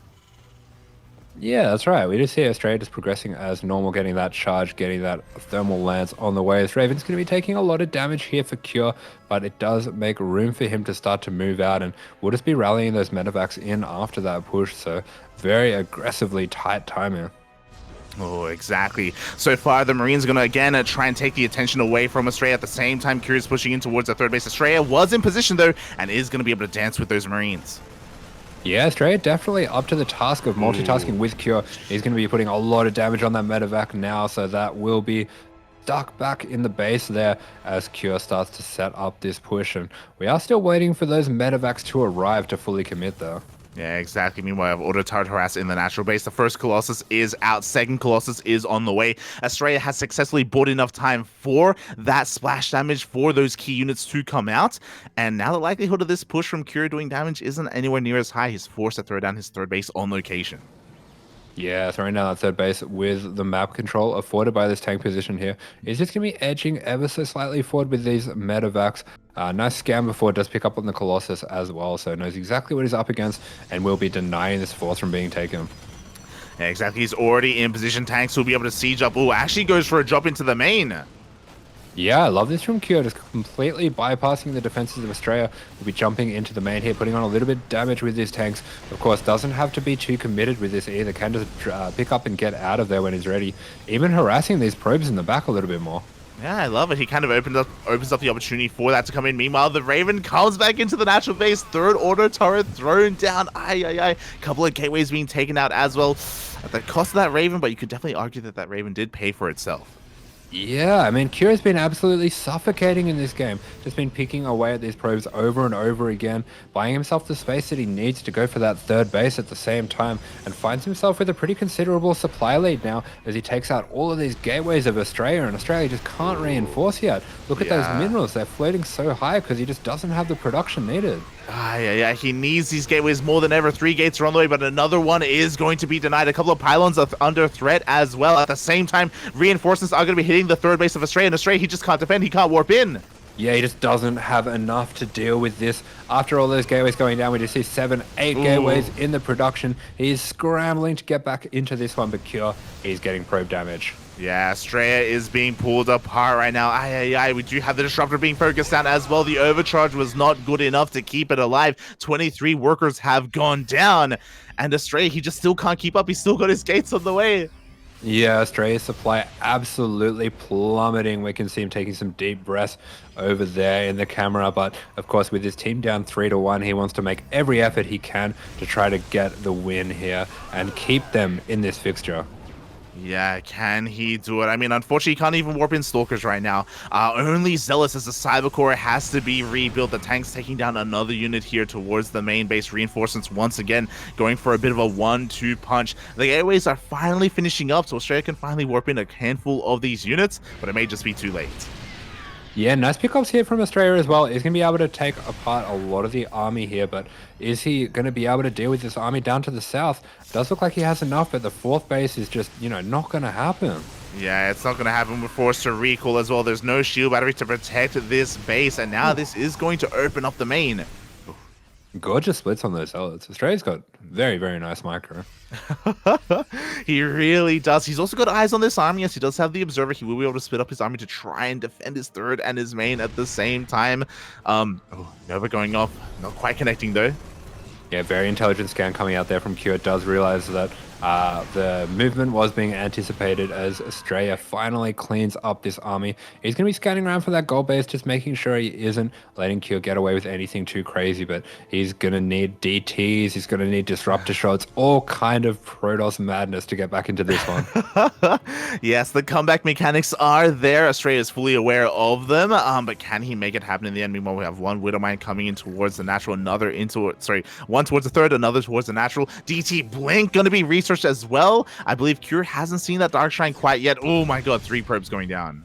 Yeah, 3 probes going down. The reactions of Astrea to all the harass has been fantastic the whole way throughout, but Cure just kind of adding them into each other and just with a war of attrition getting through the defenses of Astrea.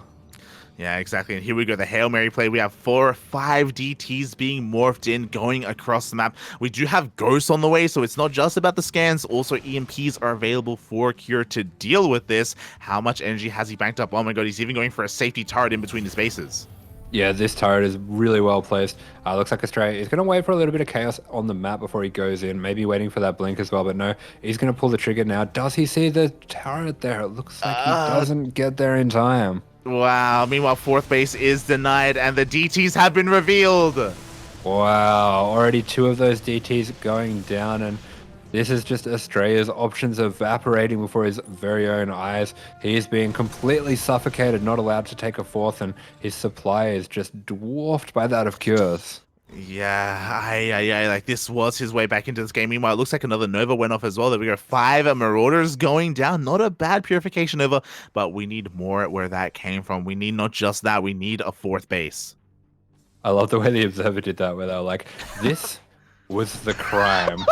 This was the one who done it. Look, he's just making sure that everyone knows what's happening, okay?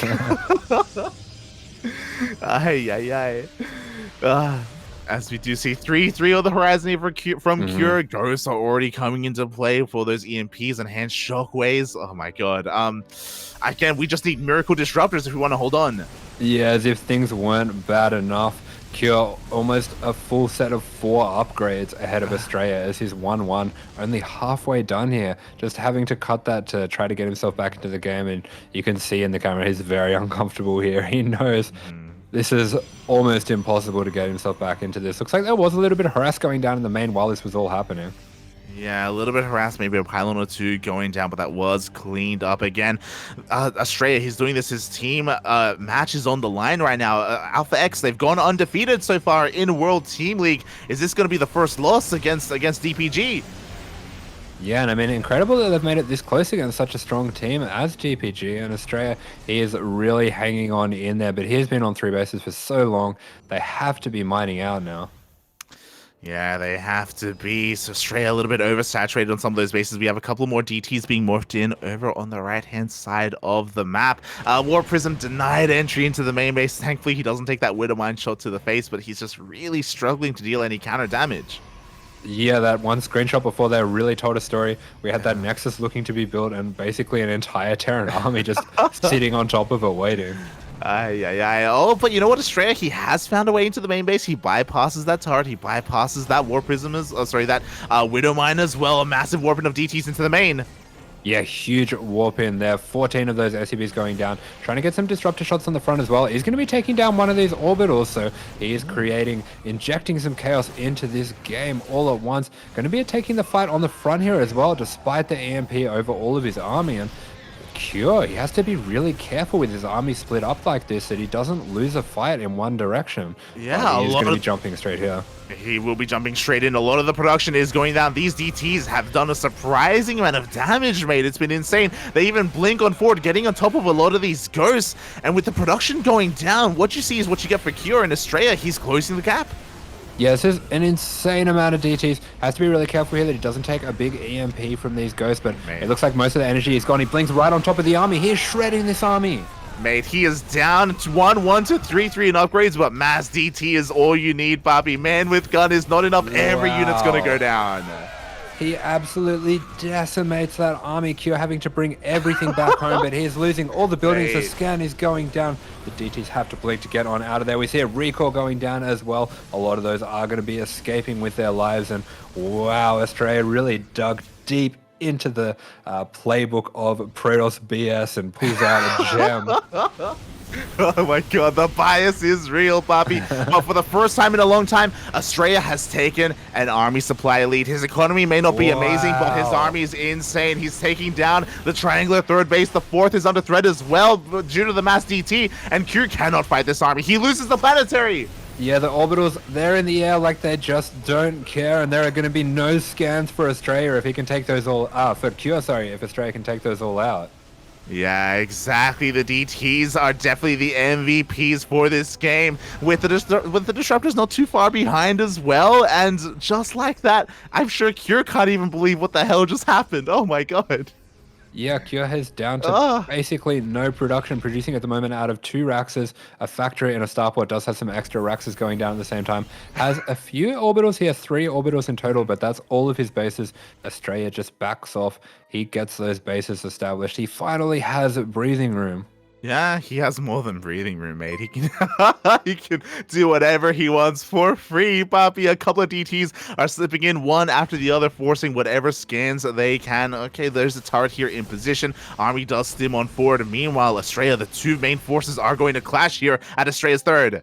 Yeah, huge swipes coming down from those Colossus, really taking advantage of the distraction in the main and the DT at the third base over there. He's going to be taking down this turret as well. These Zealots have to get away from this army. It's a pretty big army here for Cure, but at the same time, he's going to be pushing at the front with his high-tech army. Yeah, exactly. Curious forced to split up here in his own main base and his own third, and he just doesn't have the supply to hold on to that third. In come the Colossi, in come those disruptors, and this CC is not long for this world. Yeah, the disruptor is going to zone out, and this CC is going to go down. That orbital with so much energy on it, and that is energy that Cure needs so badly for scanning out these DTs. Aye. Mate, I'm not even a Terran player, but I... Yeah, this is disgusting. It's really sick. Aye. Mate, you can never count a Protoss player out. You can never count Max Angel out, mate. Again, he was up against the... He was dead, mate. He was more than dead. He was just fueled by pure copium, but I guess copium can fuel you. Yeah, and look, he's taking down so many of these SCVs. Meanwhile, there is an attack coming out from Cure at the front, but he just does not have the supply necessary. He's been so down on production for so long now, and with these 5 DTs going in, I just don't think he has enough army in position to deal with this. There's not enough army, mate. The third base will never get back up and running. Cure just on 2 base economy right now. His production once again under threat. We have a massive warp in once again into the main base. A couple of Widow Mines to defend, but they're not quite in position, and Cure, he's losing what little infrastructure he has. Yeah, these Zealots, they're chasing down the ghosts. We see the DTs blinking this way and that way. The mine is going to be able to take down the War Prism, so unfortunately Australia taking a lot of damage there, but he does have this huge army barreling down the door of Cure. Cure already getting that orbital out of the way, but he barely has any orbitals left whatsoever. Exactly. Now the DTs come in once again. We do have a scan available, but we just blink away, Bobby. Yeah, Oh my god. Blink is unfortunately going to venture back in there, but Astrea with some quick reactions there. He's going to be barreling down the door of this natural. Yeah, exactly. More of these Raxes are going to be going down, zoning away that army. Good EMP here on those disruptors. Can Cure make the impossible happen? Can he somehow stim forward and focus them down?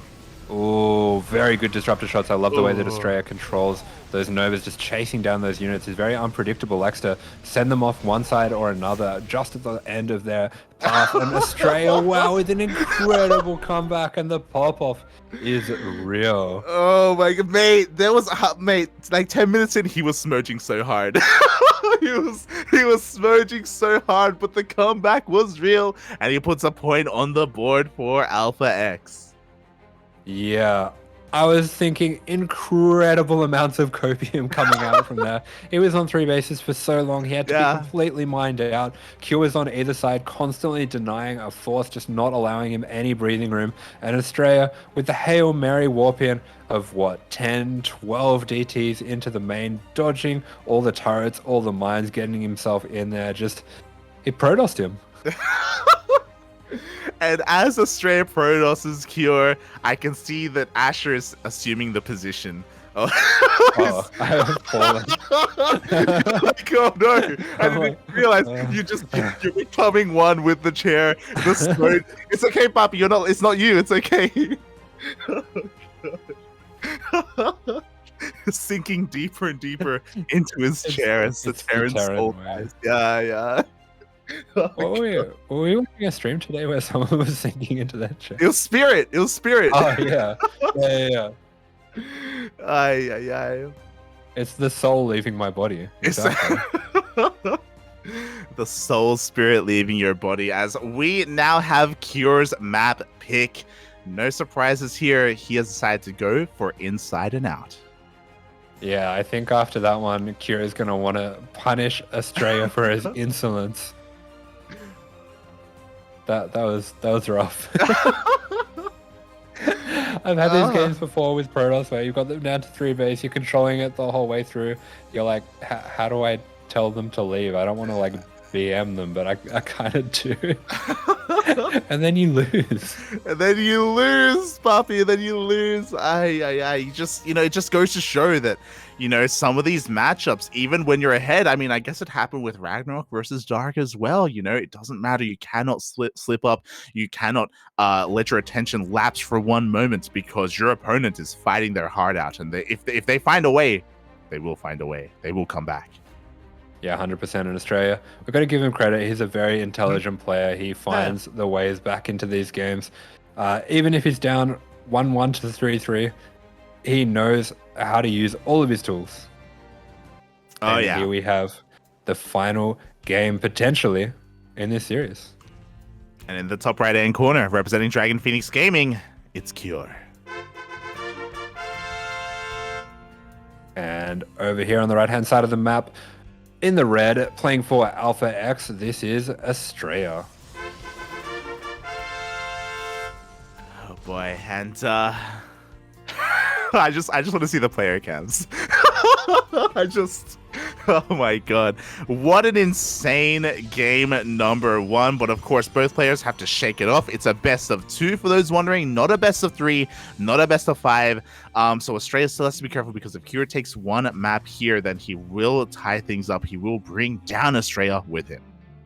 Yeah, honestly, I think if Cure didn't already have high mindset, they need to push it up a couple points there for not smashing his keyboard there. 100%. Like, for him to remain stonewalled and like pretty stoic throughout all of that, like, I don't think I maybe we missed it, maybe you saw it, I don't think we saw him like sigh or like shake his head or anything. Like, he was just he was just doing his best to retain his composure. So give this man some mindset after that game, okay? Give him a bone, Papi. Yeah, we're gonna take away from the strategy and give to the mindset.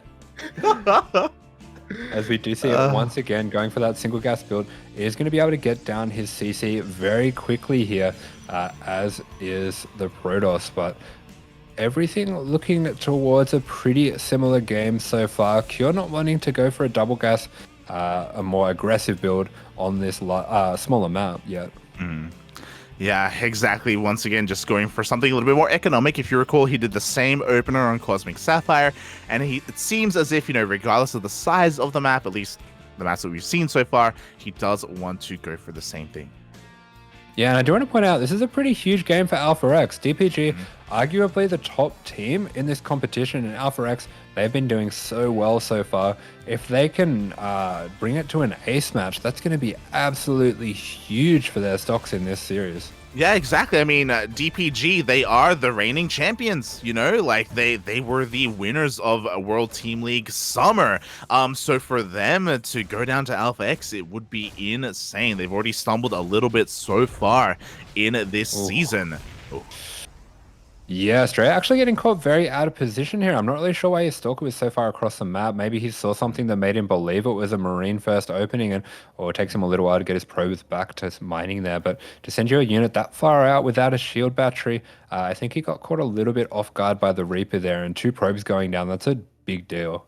Yeah, but really, I want to say that Astrea is just luring Cure into a false sense of security, okay? Like, once again, mate, you can't knock someone down until you let them get up, It's, oh, God. I don't know what to say anymore. I still haven't recovered from that last game. It's okay. When you've played Terran for long enough, you're used to it. You're used to it, Bob. I've seen it before. I'm like, it hurts, but I don't really feel anything anymore. It only hurts the first 10 or so times. Then you're numb to the pain. Yeah. It's like, does it get better? No. But you get better at handling it. Smooch, puppy, smooch. As Akira is going for a similar opener to last game. I say similar because if you recall, last time he went for a Marine drop with a Widowmine scuttling across the map. This time going for a much more standard double Widowmine drop. Yeah, just going to be doing that mine drop once again. So looks like this time a lot more confident what kind of opening Astrea is going to be going for. Is dipping once again with that Hellion. Looks like he's going to try to sync that up to take out this probe going for the 3rd. So nice timings all around back here. Definitely. At the same time, in comes that Widowmine drop, but Astrea is quick to react. He did have eyes on it. The Stalkers do move into position. Widowmine shots are going to be going off, but one of them. Oh no! No! Oh. That is so unlucky. The one probe that he pulls away. And he is not happy with that. That's a disaster. Yeah, he had split so well, and things were looking so good, especially when one shot did whiff into the gas geyser, but I want to assume that it was retargeting from Cure was insane. Yeah, that traitor probe just dragging that mine shot all the way back into that group.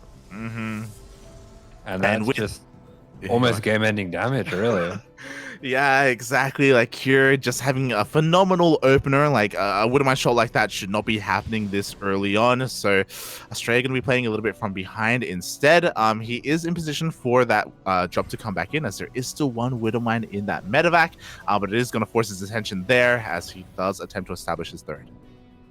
Yeah, that's right. We'll have that 3rd coming up once again, going into that Colossus and Thermal Lance 2 once again. And I don't want to count him out after that last game. Yeah, we can't. Yeah. No, he's winning.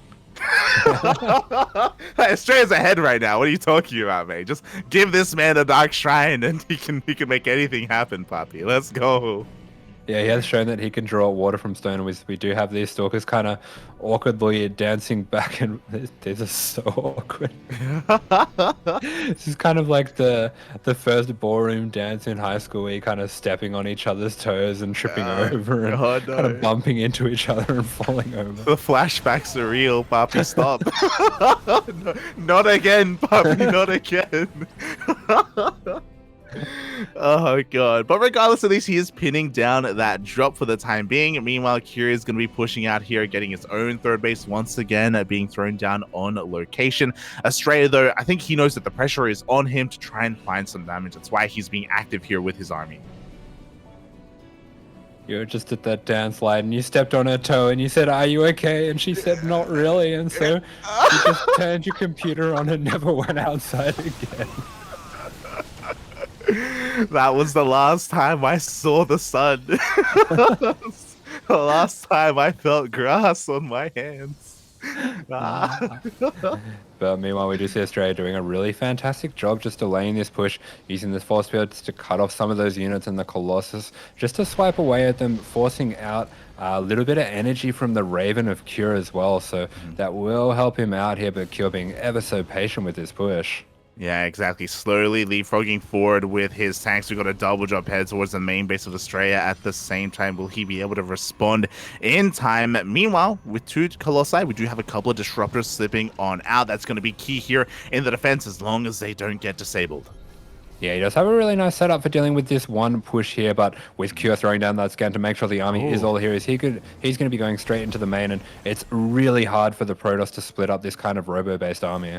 Yeah, exactly. Maybe force a recall. We'll see how he responds. At the same time, it looks like Astrea is going to try and collapse on top of these tanks. Yeah, Astrea pulling the trigger there, and a fantastic cleanup. He is taking a lot of probe damage at the same time, but he will be able to get back here and get on top of these units. Might even be able to blink after these medevacs and take them out. Yeah, he does exactly that. Nicely done, but the rest of these medevacs are going to be getting out, and they have depowered a lot of the tech. Yeah, exactly. We have to take a moment here to take stock on what happened. Meanwhile, that Widowmaker shot, it can still go off. Oh, no. It can still go off. No! No! Not like this. Oh! Oh, it was looking so good. I don't think he's even noticed yet. I don't think there was no facial reaction whatsoever, and I'm pretty sure the camera was looking somewhere else. But the probes are massacred. 24 workers in total. He's going across the map. He has to make something happen. He did reset the tank count as well as the Widowmine count, so to be fair, Kyura is the most vulnerable right now. He may be forced to lift up at least his third. Yeah, and he's sending a drop straight out across the map, but this is a desperate little force here for Australia. I'm not sure if he even has a War Prism here to reinforce. As Cure has 2 double drops on each side of the map, and he's going to be able to force Australia into such an uncomfortable position here. Yeah, exactly. Astrea is waiting for the army to respond. Meanwhile, the double drop has been revealed here, engaging with those Stalkers. Colossi pushing on forward as well. Again, dealing some economic damage here at the third, but what about the third of Astrea? Yeah, there's a lot going on back at home. I think Australia has to go for it. Has to go right into the natural, back into the main as well if he can. Get straight on in there and do as much damage as he can before he's forced to recall. Yeah, but can he even break into the main base? We have Liberators holding the line. The natural is at least compromised. We have a recall going back home. Astrea is knocked down to 2 Nexus. Yeah, we have that partial recall, but there really aren't that many Stalkers here. Cure can just jump back and forth with those medevacs. We do see a lot of depots going down, so in terms of army, what you see is what you get here. Very nice force field going down, but there's just not enough anti-air to deal with the Liberators. Yeah, there's sentries and a single Archon. Meanwhile, Astrea, the rest of his army, it looks to be coming across the map. No, he actually pulls back instead. Maybe a little bit indecisive there with what he wanted to go for. Oh boy. As both players are kind of hurting, but Cure did save his orbitals. Yeah, and that mine drop from the beginning of the game still in the back of Astrea's base. Oh my god. Meanwhile, both players heavily supply blocked right now. They're just making nothing but pylons, nothing but depots at the moment. These drops are going to be keeping Astrea back at home. He has to if he wants to try and expand, if he wants to try and get another base up and running. Yeah, and I am just waiting for that DT shrine to go down. I think it's time. It's the only way. It is the only way. Let's be real. Another Widowmine shot going off, taking out one of these zealots, taking out a lot of shields as well, revealing the positioning of that army of Astrea. But alas, he has not taken the bait. He has not gone for it. Even if he did, Cure does have a couple of turrets set up. Yeah, Cure is finding himself further and further ahead in this game. Has so much of the army of Astrea pinned back with these drops as well, just constantly threatening with those. And Astrea, once again, doesn't have those upgrades even started. Yeah, double forge thrown down. Mate, that's an ambitious double forge. Oh my god. Astrea gonna try and start up his upgrades now at the 11 to 12 minute mark. We'll see if he can defend long enough for that to happen. I mean, he does have, a couple of disruptors, so defensively he's in an okay position, I guess. He's got more disruptors on the way. There it is. There's the Dark Shrine.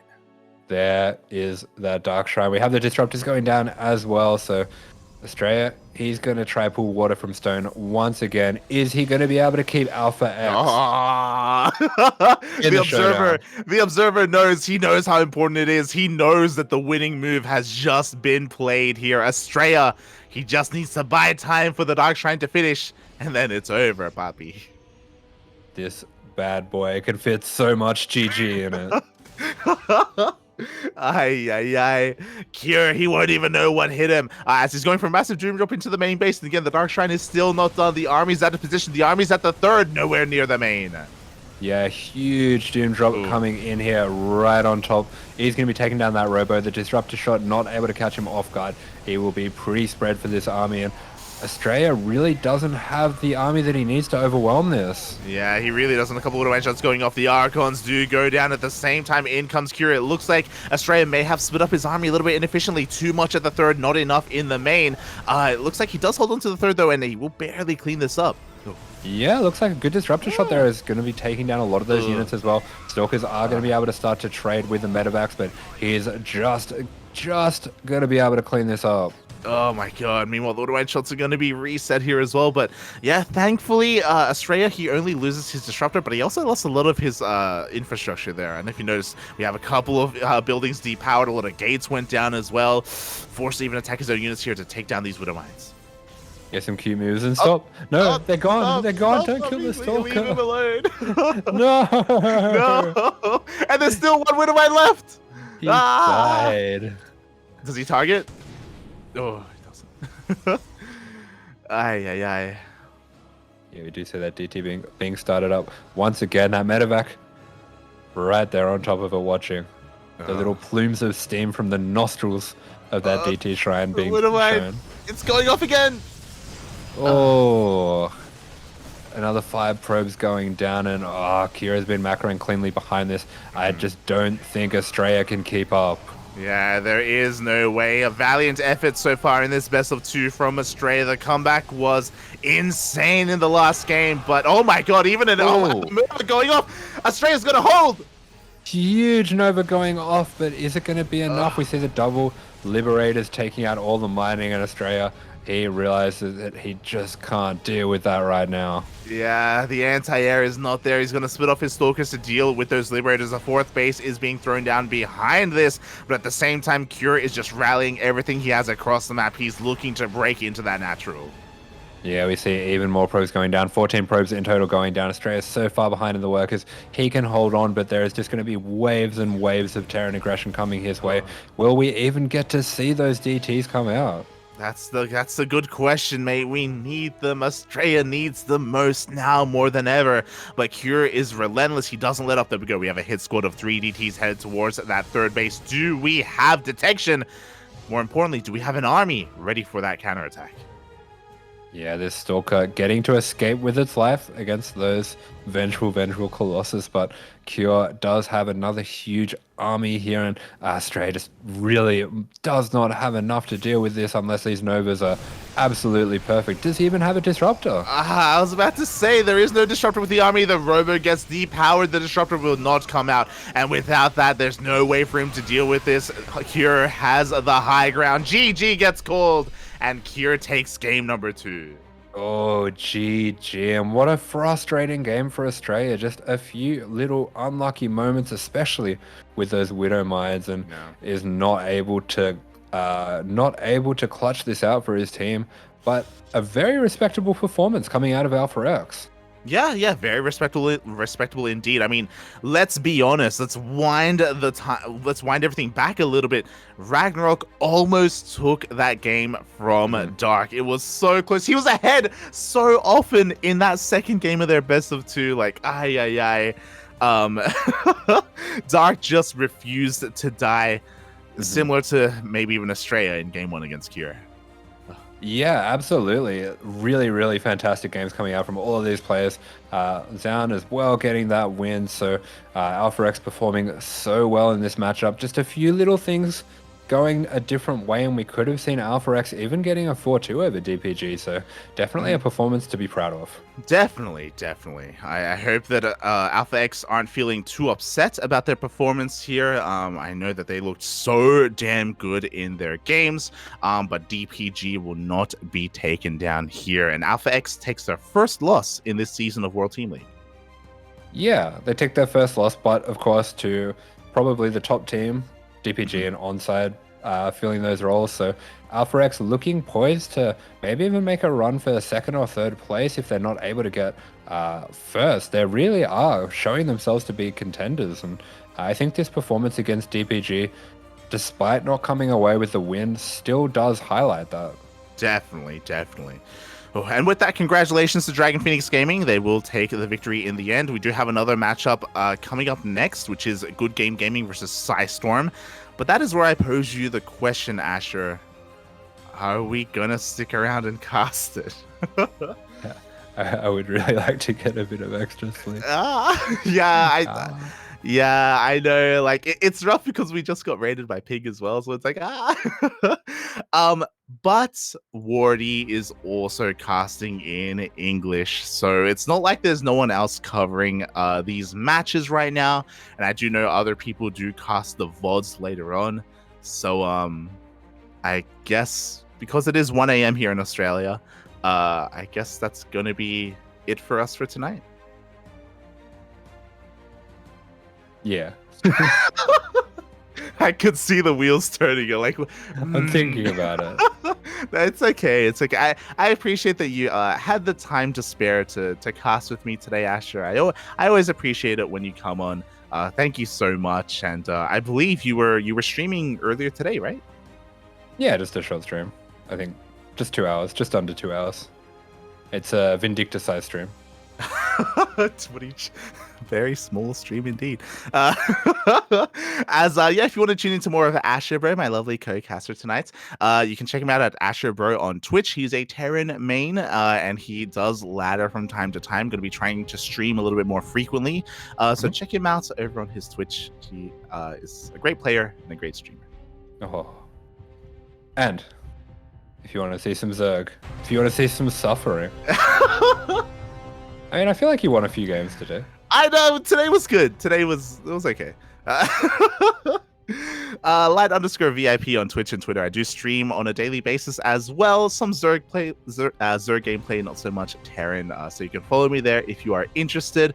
But if you are only interested in our casting of StarCraft and our casting of tournaments, then follow us on the CranKy Ducklings, Twitter, Facebook, Instagram, YouTube, Discord. We are all over the place, CranKy Ducklings. Our VODs are uploaded to YouTube. You can support us on Patreon. You can support us by subscribing, or just follow us for when we go live. We do announce whenever we do broadcast, and our next tournament is going to be World Team League tomorrow. That's my favorite Twitch comment I've ever seen. I love it. You can tell who's Zerg and Terran by how often. You can tell by who's happy and who isn't. Yes. Smooch, Papi, Smooch. Hey, look, Asher laughed a little bit today. Okay, you know, he was smiling a little bit. You know, I was smiling until the Protoss Nation attacked. You were smiling on the outside, but you were dying on the inside. No. So yes, our next broadcast is going to be tomorrow for World Team League Day number 3. So if you want to tune into Shopify Rebellion featuring Scarlet, Lambo, and Bjorn, we're going to be casting them tomorrow in less than 24 hours. We will also be covering On-Site Gaming versus Team Liquid. So Rex, Alazer, Maru, Kelazar, Solar, and Clem. Oh my, the matchups are insane. We're going to have a lot of fun tomorrow. We will be giving Wardy a raid. We usually raid smaller streamers, but if you want to watch Good Game Gaming versus Psystorm, Wardy has got you covered. Yeah, I was going to say, I do want to save my energy for that one tomorrow, because that'll be a very exciting match between Onside and Team Liquid. Oh yeah, very exciting indeed. Shout out to Kura, as Kura was handling the production. Shout out to the World Team League observers. Again, we don't have any power over the observing of the games. That is all done by WTL. So thank you so much for their hard work and hard effort. And Asher, do you have anything you want to say before we head off for the night? Never let your dreams be memes. Yes, if you're a Protoss player in the chat, you can do you can do anything, Poppy, anything. Ah. Thanks for watching, everyone. We'll see you guys next time. Give Wardy some love as he continues the cast and he covers Psystorm versus Good Game. Yeah, thanks so much, everyone, for joining us for these incredible games, and hope you enjoy the rest of your night. Ciao, ciao. Ciao.